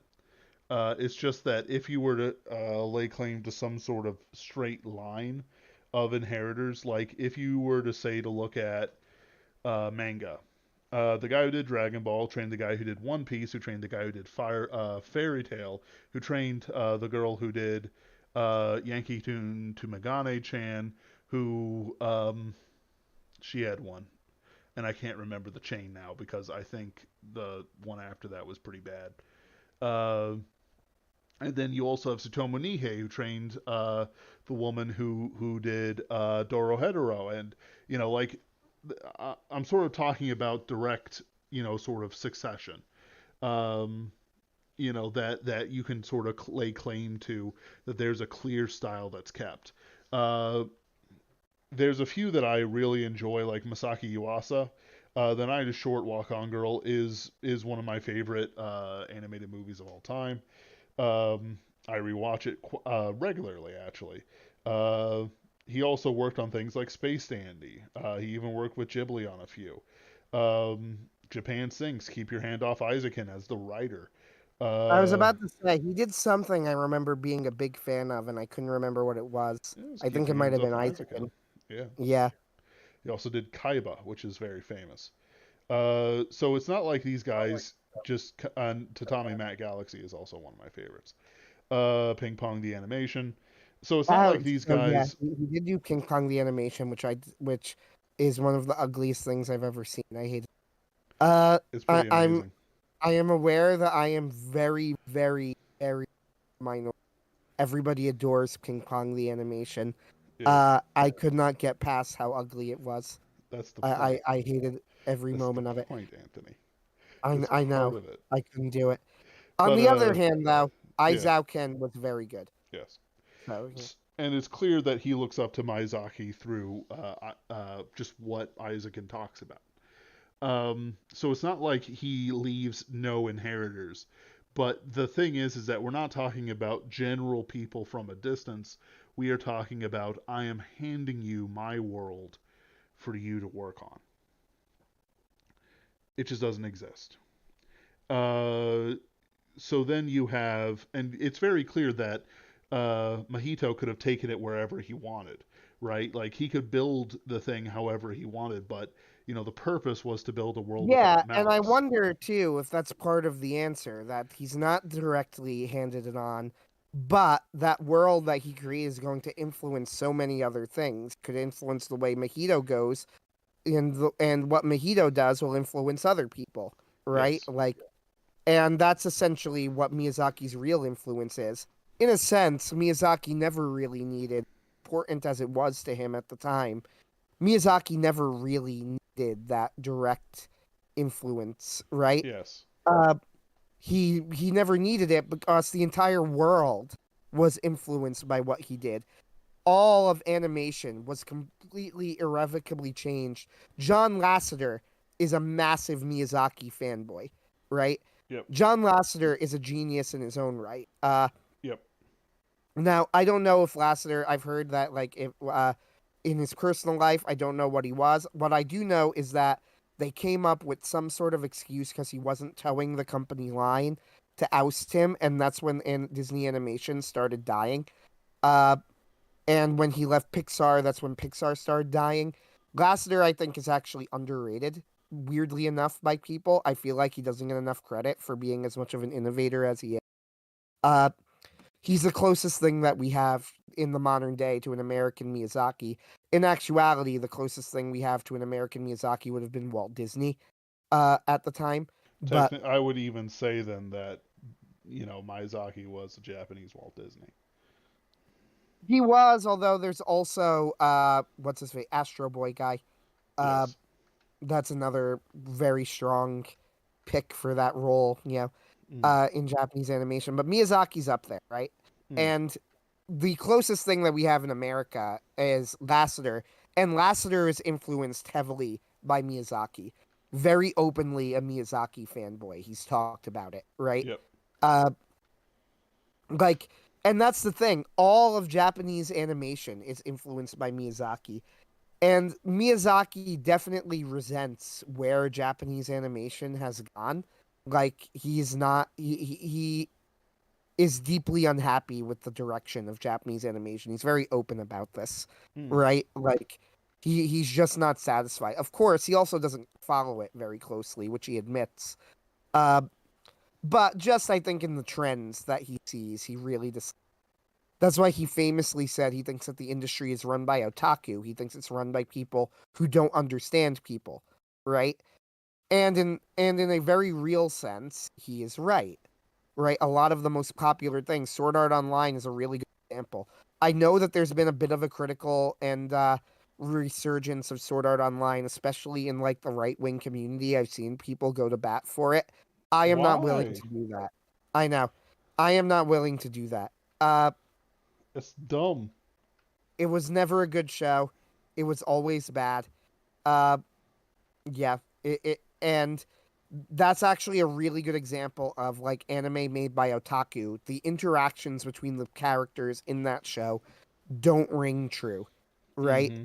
The Yes. people don't ring true. Yes. And if there's one thing you're going to get out of film, the people ring true. They ring Yes. very true. Uh, it's the characters, right? That's one of the things about Porco Rosso that I think about the most is that there's something very more than his other movies, I think. For some reason, something about the history of the characters in Porco Rosso feels very real. Yes. Like you get this real sense of when these characters walk on screen, they're carrying these decades of baggage with them, Right. right?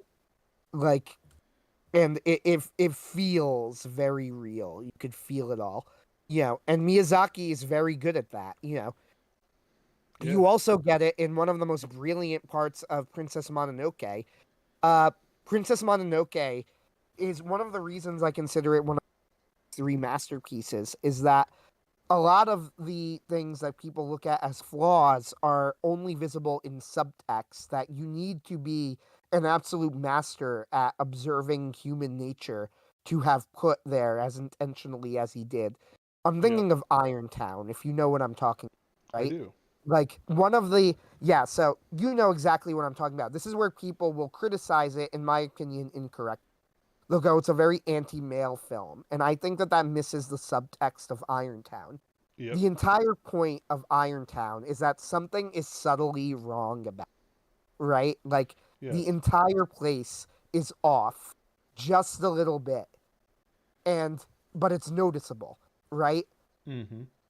And everybody there knows something off, especially the men, but they're all afraid to say it because they're worried that this fragile piece they created might collapse if they complain too loudly about it, Yep. right? Like, well, Lady Eboshi did come in and do this, but as it turns out, the men are right. Lady Eboshi is actively conspiring against them. This is why, in one of the most critical and crucial scenes of the film, Lady Eboshi tells the women of Irontown, remember, you can't trust men, in a moment where she is actively lying to the men. And not only is she actively lying to the men while telling the women, remember, you can't trust men, her doing this very well could have led to seriously bad consequences for Irontown. It Yep. didn't, but purely out of luck. Like, if you look at Irontown and you think that Miyazaki is making a statement about, the power of women to run things, I think you're missing all of the subtext of Irontown, which is that it's wrong, right? Yep. Everything about Irontown is wrong. Everything's off. None of it's working correctly. This is why Lady Eboshi appreciates her conversation with Ashitaka so much. Because, to put it very bluntly, Ashitaka is the first person who she can talk to as an equal and can see through the bullshit. Yep. Right?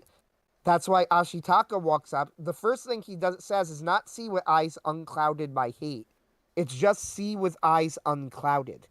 Right? See Yep. with eyes unclouded by hate is a line, but that line comes a little bit later.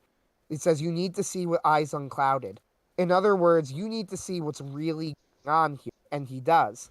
So Mm-hmm. Lady Eboshi talks to him without any of the pretenses that she puts on with everyone else, where she says, I'm sorry about what happened to your arm. I wish it hadn't happened, but I would do it again.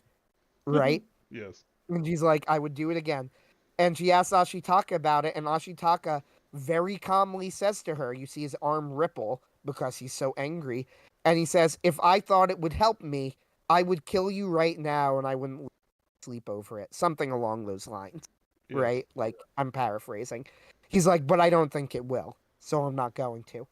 Uh, but the idea being that these are now two people interacting with each other as equals. Like, okay, you see what's really going on. I see what's really going on. So let's cut through the bullshit and let's talk about the actual facts on the ground.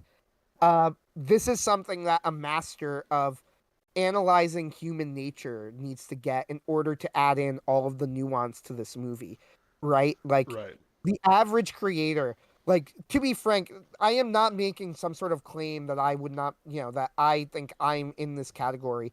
I would not be able to, as of right now, create a movie like Princess Mononoke or a story like Princess Mononoke. Right. Uh, I would need to be many years older and I would need to have studied, right? Like this is a movie that can only be made by somebody who has absolutely mastered like the way that people communicate with each other Yep. and managed to distill that into the film. One of the reasons that Princess Mononoke is such a masterclass of filmmaking is that in order to catch everything that is going on, it needs to be rewatched. Like, here's a really good example of this. I used to think that it was kind of weird that there was only one character who was straightforwardly evil, and that was the Emperor, until I realized that this is actually part of the brilliance of the film. So, what is the Emperor's goal in the movie? The Emperor's goal is to live forever, right? That's why he Mm-hmm. wants to get the deer head. Except that his goal is the same goal as every other character in the movie. If you think about it, right? What is all of their goals? All of their goals are to survive in some way or another. And all of them are willing to do it at the expense of other people, Yep. right? Lady Eboshi of Irontown, what's her goal? Her goal is to survive. And for Irontown, indirectly, like to give Lady Eboshi some credit, she is fighting on behalf of at least the women of Irontown, right? Yes. Her goal is for Irontown to survive. What is the forest creature's goal? Their goal is to survive. The goal of Ashitaka indirectly, although he realizes that if he's consumed by hate, but it's to survive, and the goal of the Emperor is ultimately to survive. Right? They all have the exact goal, just in different ways. Yep. So if you're looking at the Emperor as a villain, it invites you to go like, well, hold on, what is he doing that's any different than what Lady Eboshi is doing? That's any different from what the forest spirits are doing. All of them want to survive, but all of them are willing to do it at the expense of other people, right? That's Yes. the problem. The problem is that they won't work with each other in order to build a better world. Instead, they will kill each other, Mm-hmm. right? In order to lead to their own survival.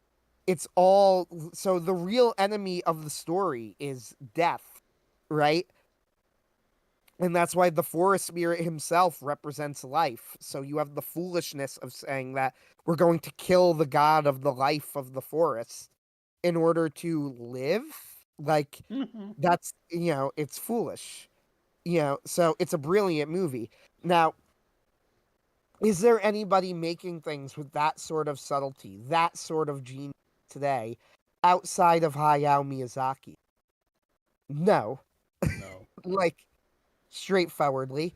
On the other hand, I suppose I wouldn't really expect there to be. I would expect there to be about one per generation, Yep. right? Well, Like, one every 100 years. Like even the masters of previous generations, and the masters that we are examining coming up, don't have this. Like some, like the Masaki Yuasa, I think. Yes. Not his young walk on girl. He's got human nature, human interactions down pretty well.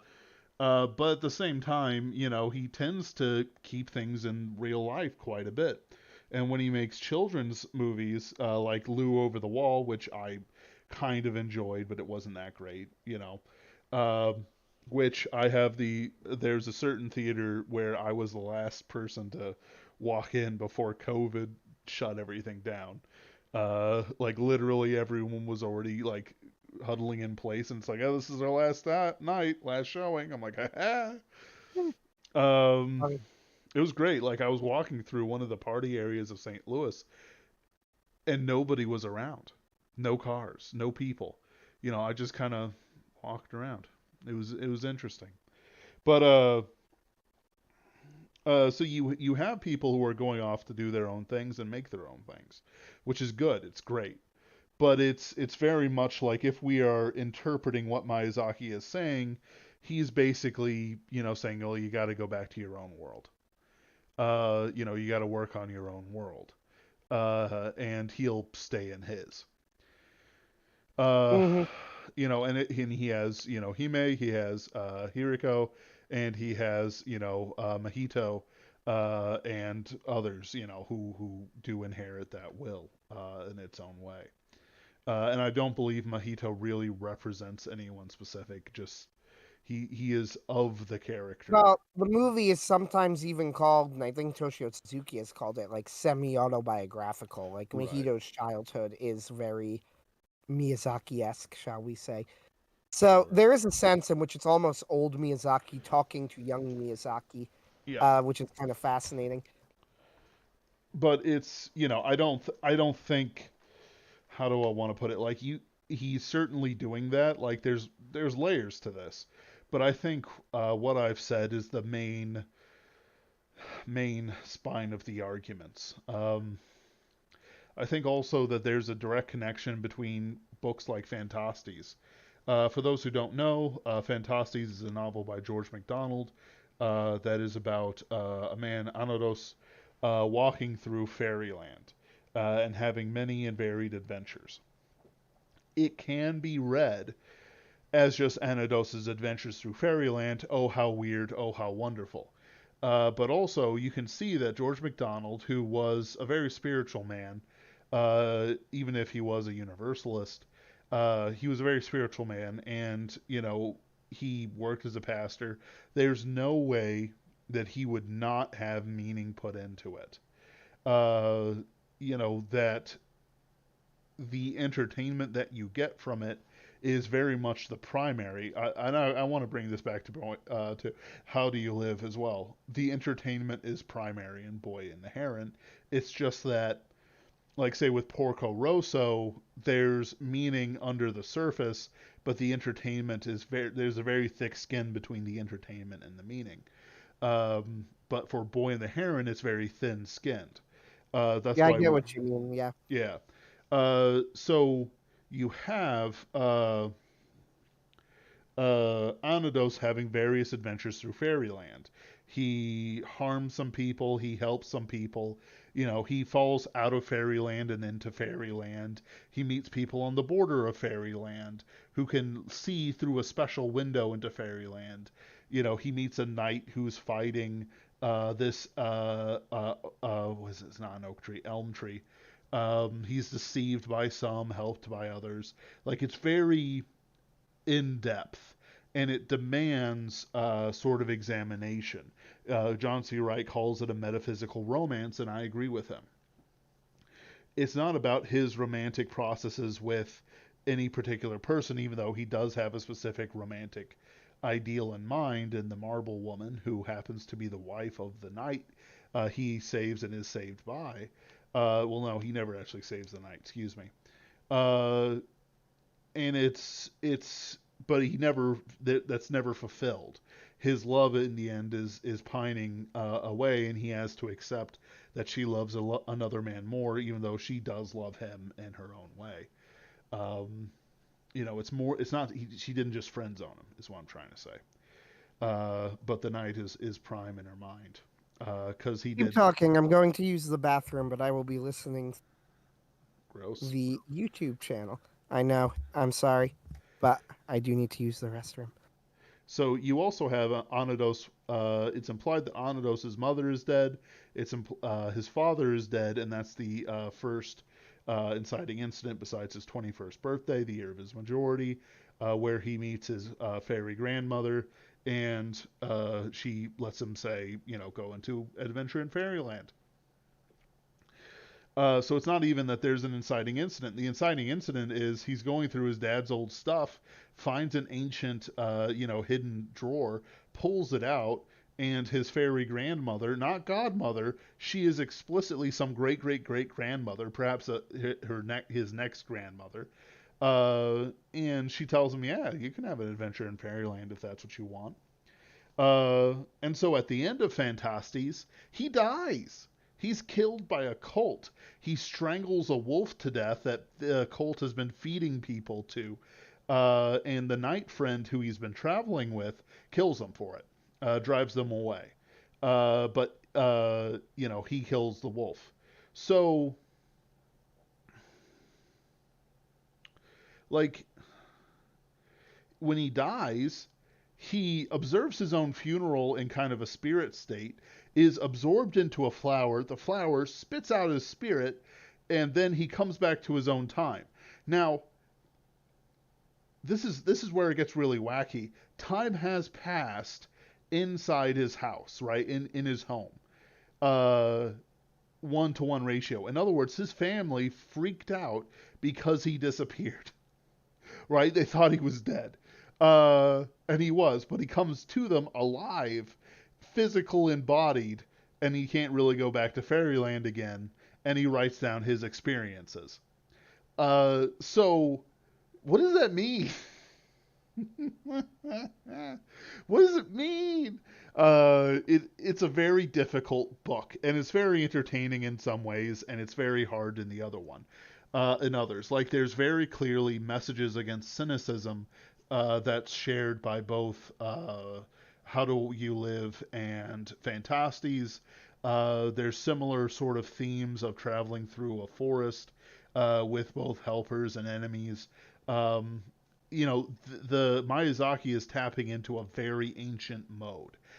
Uneducated people would call it isekai, but it's not anything like that, even though it is of another world. Instead, um, it buries deeper. He moves through things. It's implied that time doesn't move in the same way in all places. There's invisible spirits that are lords of the dead that nobody can see, but they're terrified of and have rituals to ward against. And when they do interact with Mahito, it's to throw him away from his stepmother, who is in the delivery room. All right, but it's very clear that this same thing pulled Mahito's stepmother into the delivery room. Why? He comes in. That's an inciting incident. Was it to draw Mahito in?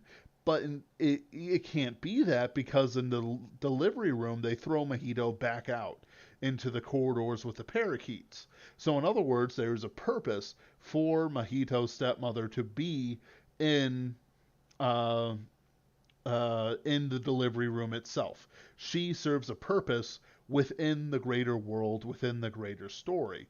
Death, a creature of death, has gotten a hold of a mother.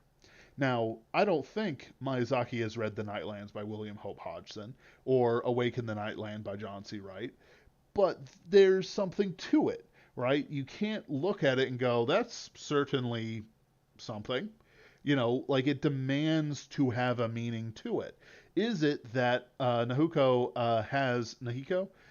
has some sort of life within her, the stepmother, has some sort of life within her that is inherently precious to the delivery room and the creatures that inhabit the dolmens that show up from time to time and are treated with utmost respect. All right, who built the buildings? Why is there, full colonies and stuff like that? Not everything was built by the parakeets, and the parakeets haven't been implied to kill quite a few people. But there were other people inhabiting buildings and stuff like that. So was the delivery room trying to pull Nahiko in so that it could guarantee itself a inheritor for the old man? No, that's ridiculous because the invisible spirits are never shown to interact with the old man, but instead only interact with side characters who are close to the land of the dead or are in the sub basement of the rock that fell from the sky that's super magical. That may or may not be the House of Silence slash House of the Borderlands. Real Superversive heads will understand the reference. Uh, Shazam, I guess. So then you have the rock itself, right? This fell down. It obsessed the the great uncle, the grunkle, who built this house around it. Right? I was made by divine power. Uh, this thing fell from the sky is a thing of power and might and of magic and of other worlds, and it sits at a capstone of in between many worlds. And like, is it malevolent? It disappears in the end, but does it disappear, or does it just kind of um fade away? Like, does it actually disappear, or is it actually breaking? Does it turn into something normal? No, the building collapses in on itself as if the thing holding it together is physically gone. So it is a physical object, right? That people could Back, walk by the way. through. Sub. That people could walk through. But then in the sub basement, you have the dolmen with the thing of death that's in the delivery room. That's of the same nature as the invisible creature that's on the island of the dead with the golden gate. Uh, it uses paper to throw him back that's like sticky paper, like fly paper.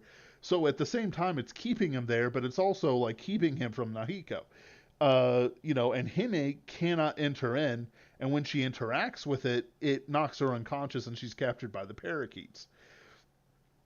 So it's like there's something there that happened that was immensely important, that was important to all the characters involved, either through family relations, except for the old man who never really comments on it, I don't think. I can't remember if he comments on it or not.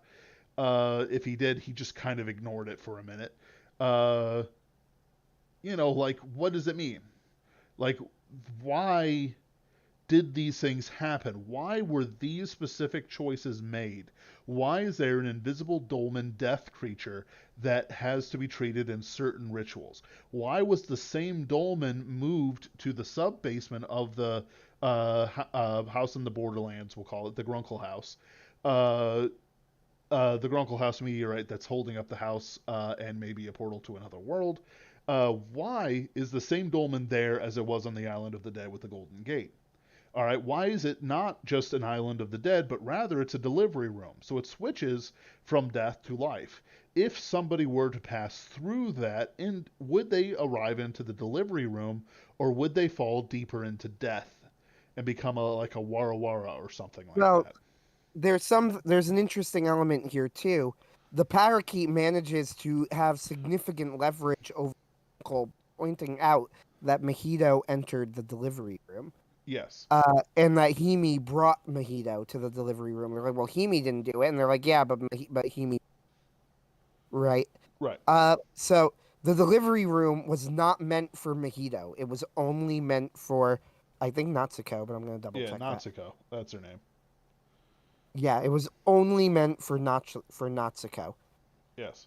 Uh, right. So But yeah, keep going. him entering it is apparently a very big, and the the Grunkle actually acknowledges this as well. I'm gonna Yes. call him.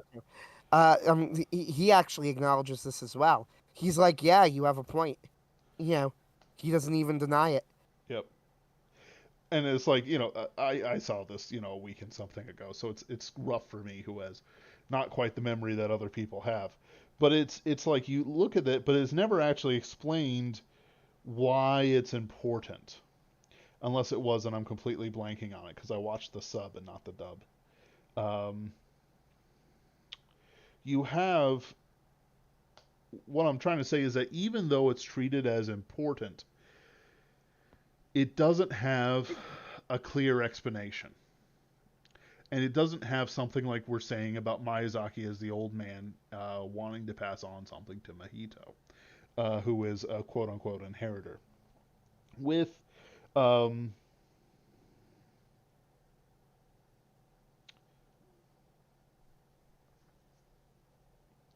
like, what does death play a part in this thing, right? Characters are dying, the world is dying, there are gods of death roaming around, there's rebirth, but at the same time, the rebirth is being destroyed both by the Pelicans and by Hime's action to defeat the Pelicans, right? So, in that case, you know, is like the death god of the dolmen is underneath everything, whereas the Grunkle sits at the top. Sits at the top of the meteorite next to the heart of the meteorite. But it's very clear that the delivery room dolmen, the death god of the dolmen, is itself an incredibly powerful entity that everyone, even the Grunkle, needs to respect, right? Does that mean, is Mhm. he making a comment that death is important, death is sacred, and that birth is sacred, and that there's a direct connection between them? But I would say that there's kind of a counter to that, because the Wara Wara, while they're treated as like spirits of the newborn, the eating of them by the pelicans is not seen as an overall good thing, even though the pelicans are desperate for food and must eat it to survive. Yeah, Uh, that's they have that scene with the noble, what they call the noble pelican, right? Who yes. just and what makes him noble seems to be the fact that he's just honest about it. He's like, "Look, I don't want to do this, but we're gonna die otherwise. We didn't want to be here." Yep. And it's I see your message. Uh and it's interesting to me because like the this is going to sound weird and maybe even pretentious, but I got to say it. The Miyazaki thing that we've been discussing most of this show is obvious. It is very much obvious. And I don't mean to say that that makes it bad. I'm just saying that this is the obvious thing to talk about in context to Miyazaki's life. Hmm. Uh, but to me, there are many, many things that are interesting and worth talking about that, quite frankly, I'm going to have to watch this again and again. I'm going to have to, like, I need to understand the meaning behind it. I can do a video on Fantasy sometimes. I'm not going to, but I should sometime. Maybe I probably will. Where I basically go over the mean. Where I should go over the meaning behind Fantastes. There is much meaning to it. There are interactions with it. Some are clear and some are not. There's a very big anti-cynicism message. There's a big message about being good for good's sake, even when it's suffering. To not be deceived. To look behind things that look good to see if they're an evil tree trying to trick you, and instead is in fact the corpse hole of a woman in tree form. Um, like there's an element of fighting and goodness, and there's also an element of cynicism. But then you look at Anados, and Anados sings all the time, and you see that there's a worship of life. Because there isn't any really direct references to churches and stuff, as most Christians would do it. But like there's a worship of life there that he's constantly singing. He's calling a woman out from the marble where she is trapped, and he always tries to pull her out, but his own inability to keep control of himself and follow the rules makes it so that he drives her away, and she goes back to the knight who she truly loves. She never truly loved Anados. She loved the knight. But she loved Anados in the end, but she didn't love him like she loved the knight. And he gets to see that. He also gets to relive the last day of his brother before his brother drowned in a sudden flood of the river. You also see something of the future where he just blacks out and he doesn't know what happened, but it caused harm to his host. And he had to leave and go with the two Prince brothers who die in their attempt of the giants. And he actively sings songs while they're preparing to fight the giants that foretell their own deaths until they can bear their own deaths. Like it is a foregone conclusion that they will die in the fighting of the giants. Anados does not die; he kills his giant, uh, but the other two die. So, in other words, there is there are actions that somebody can take and say this is not in keeping with the basic beats of a story that is only skin deep. I love Princess of Mars and John Carter and the Pulps. Most of the stories are skin deep. Even Lovecraft can be skin deep at times. Doesn't mean they're bad. Does it just means that, what's the meaning behind Solomon Kane? Kill evildoers. And that's a great message. That is a wonderful message. There's messages of justice and there's messages of war and strength and vitality and religious devotion that are absolutely worth thinking about, talking about, breaking down, but it's not quite the same as Fantastes, and it's not quite the same as How Do You Live. He reads the book How Do You Live about one third of the way through the movie, up to the point where he sees Nahiko, his stepmother, walking through and entering the building, the House of the Borderlands, Grunkle's house. Uh, you know, he wept over it, right? He is crying over this book that his mother left him with a special message. He has accepted his mother's death. So then he has to go save his stepmother, who he now accepts as his mother. He interacts with Hime in a very careful way, which I really thought was 10 out of 10. No romance. I'm pretty sure Hime was aware that he's his son for quite more than she talked about. Yeah. That part isn't really deep of meaning. It's just great characterization. But when you see Mahito, you know, in the end, why did he hurt himself? Is it because of his suicidal attitude? Is it because of his grief? Is it a sort of grief madness? Can somebody say, well, it's just this experimental story? No, it's very clear that these are things happening in real life. Is it a reaction to his father's bold attitude, where his father, a man of action, instantly says, I need a mother for my son, and my wife's sister's unmarried. Let's do this.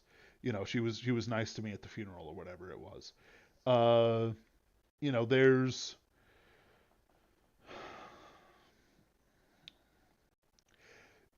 there's So conflicts in certain places that are strange, and no I want you to conflict know. in hold on, and Yeah, no conflict finish in what you're other saying. places that are also strange.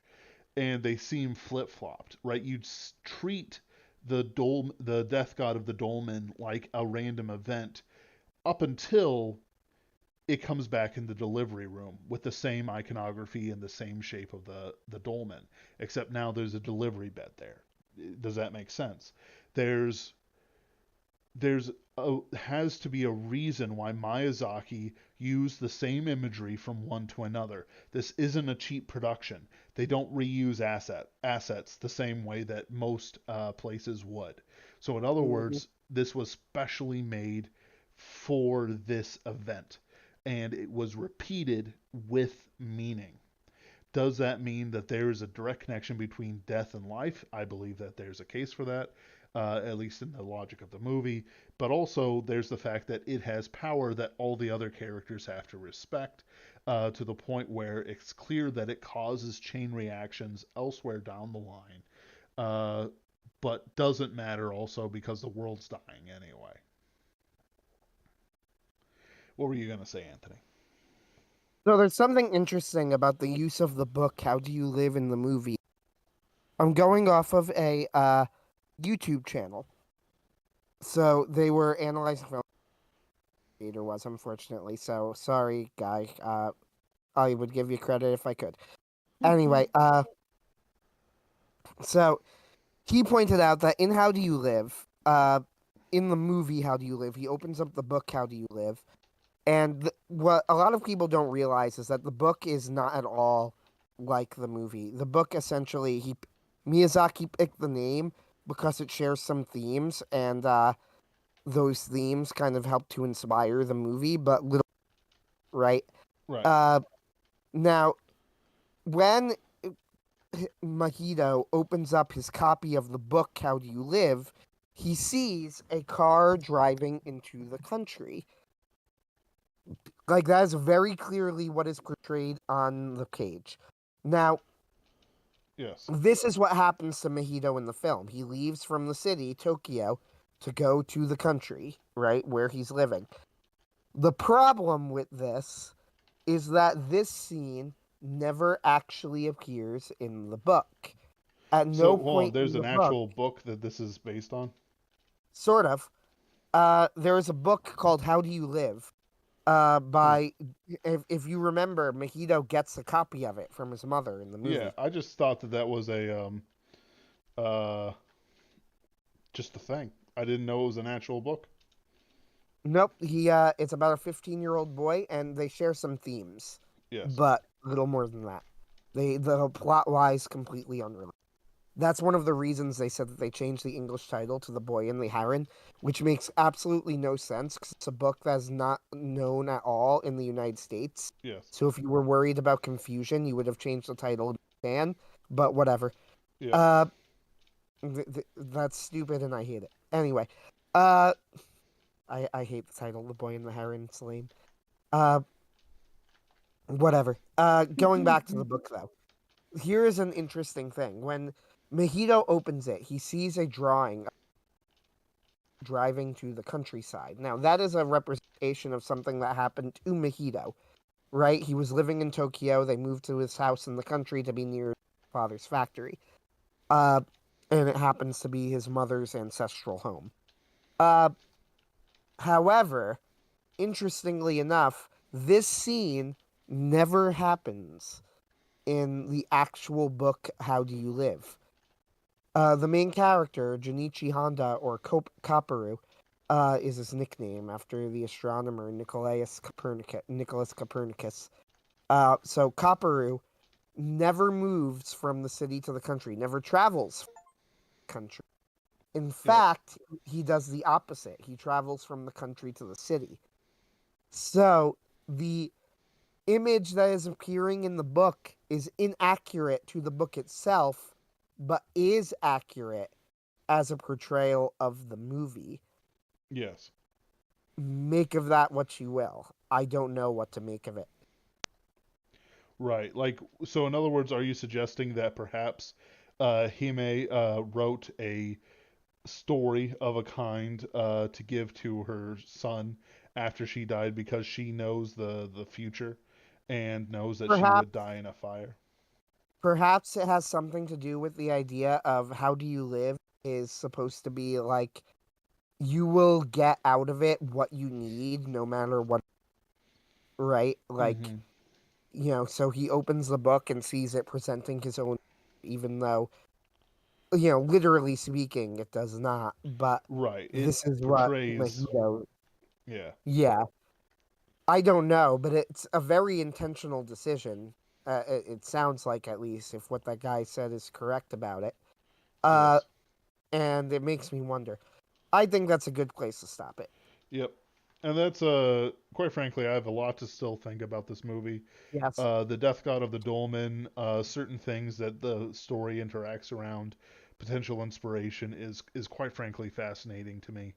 I don't know how to deal with it, and I think that there is deep meaning to it that is worth discussing at a far later date when this thing comes out on video. Anthony, thank you for sticking around. Merry Christmas. Merry Christmas Eve to everybody. Christ will be born in a few hours. Be sure to, be ready for it. Love your family. Take care of business. I'm going to go make some cookies and stuff like that. Um, For Santa. no, but No. for family, mostly. Here, But you're just like, no, no, no. no. Saint Nick is sadly a Catholic, so he doesn't really visit good Protestant houses. But You know Luther why, didn't talk Ben? about this. You know Luther didn't why? warn us. No. All right.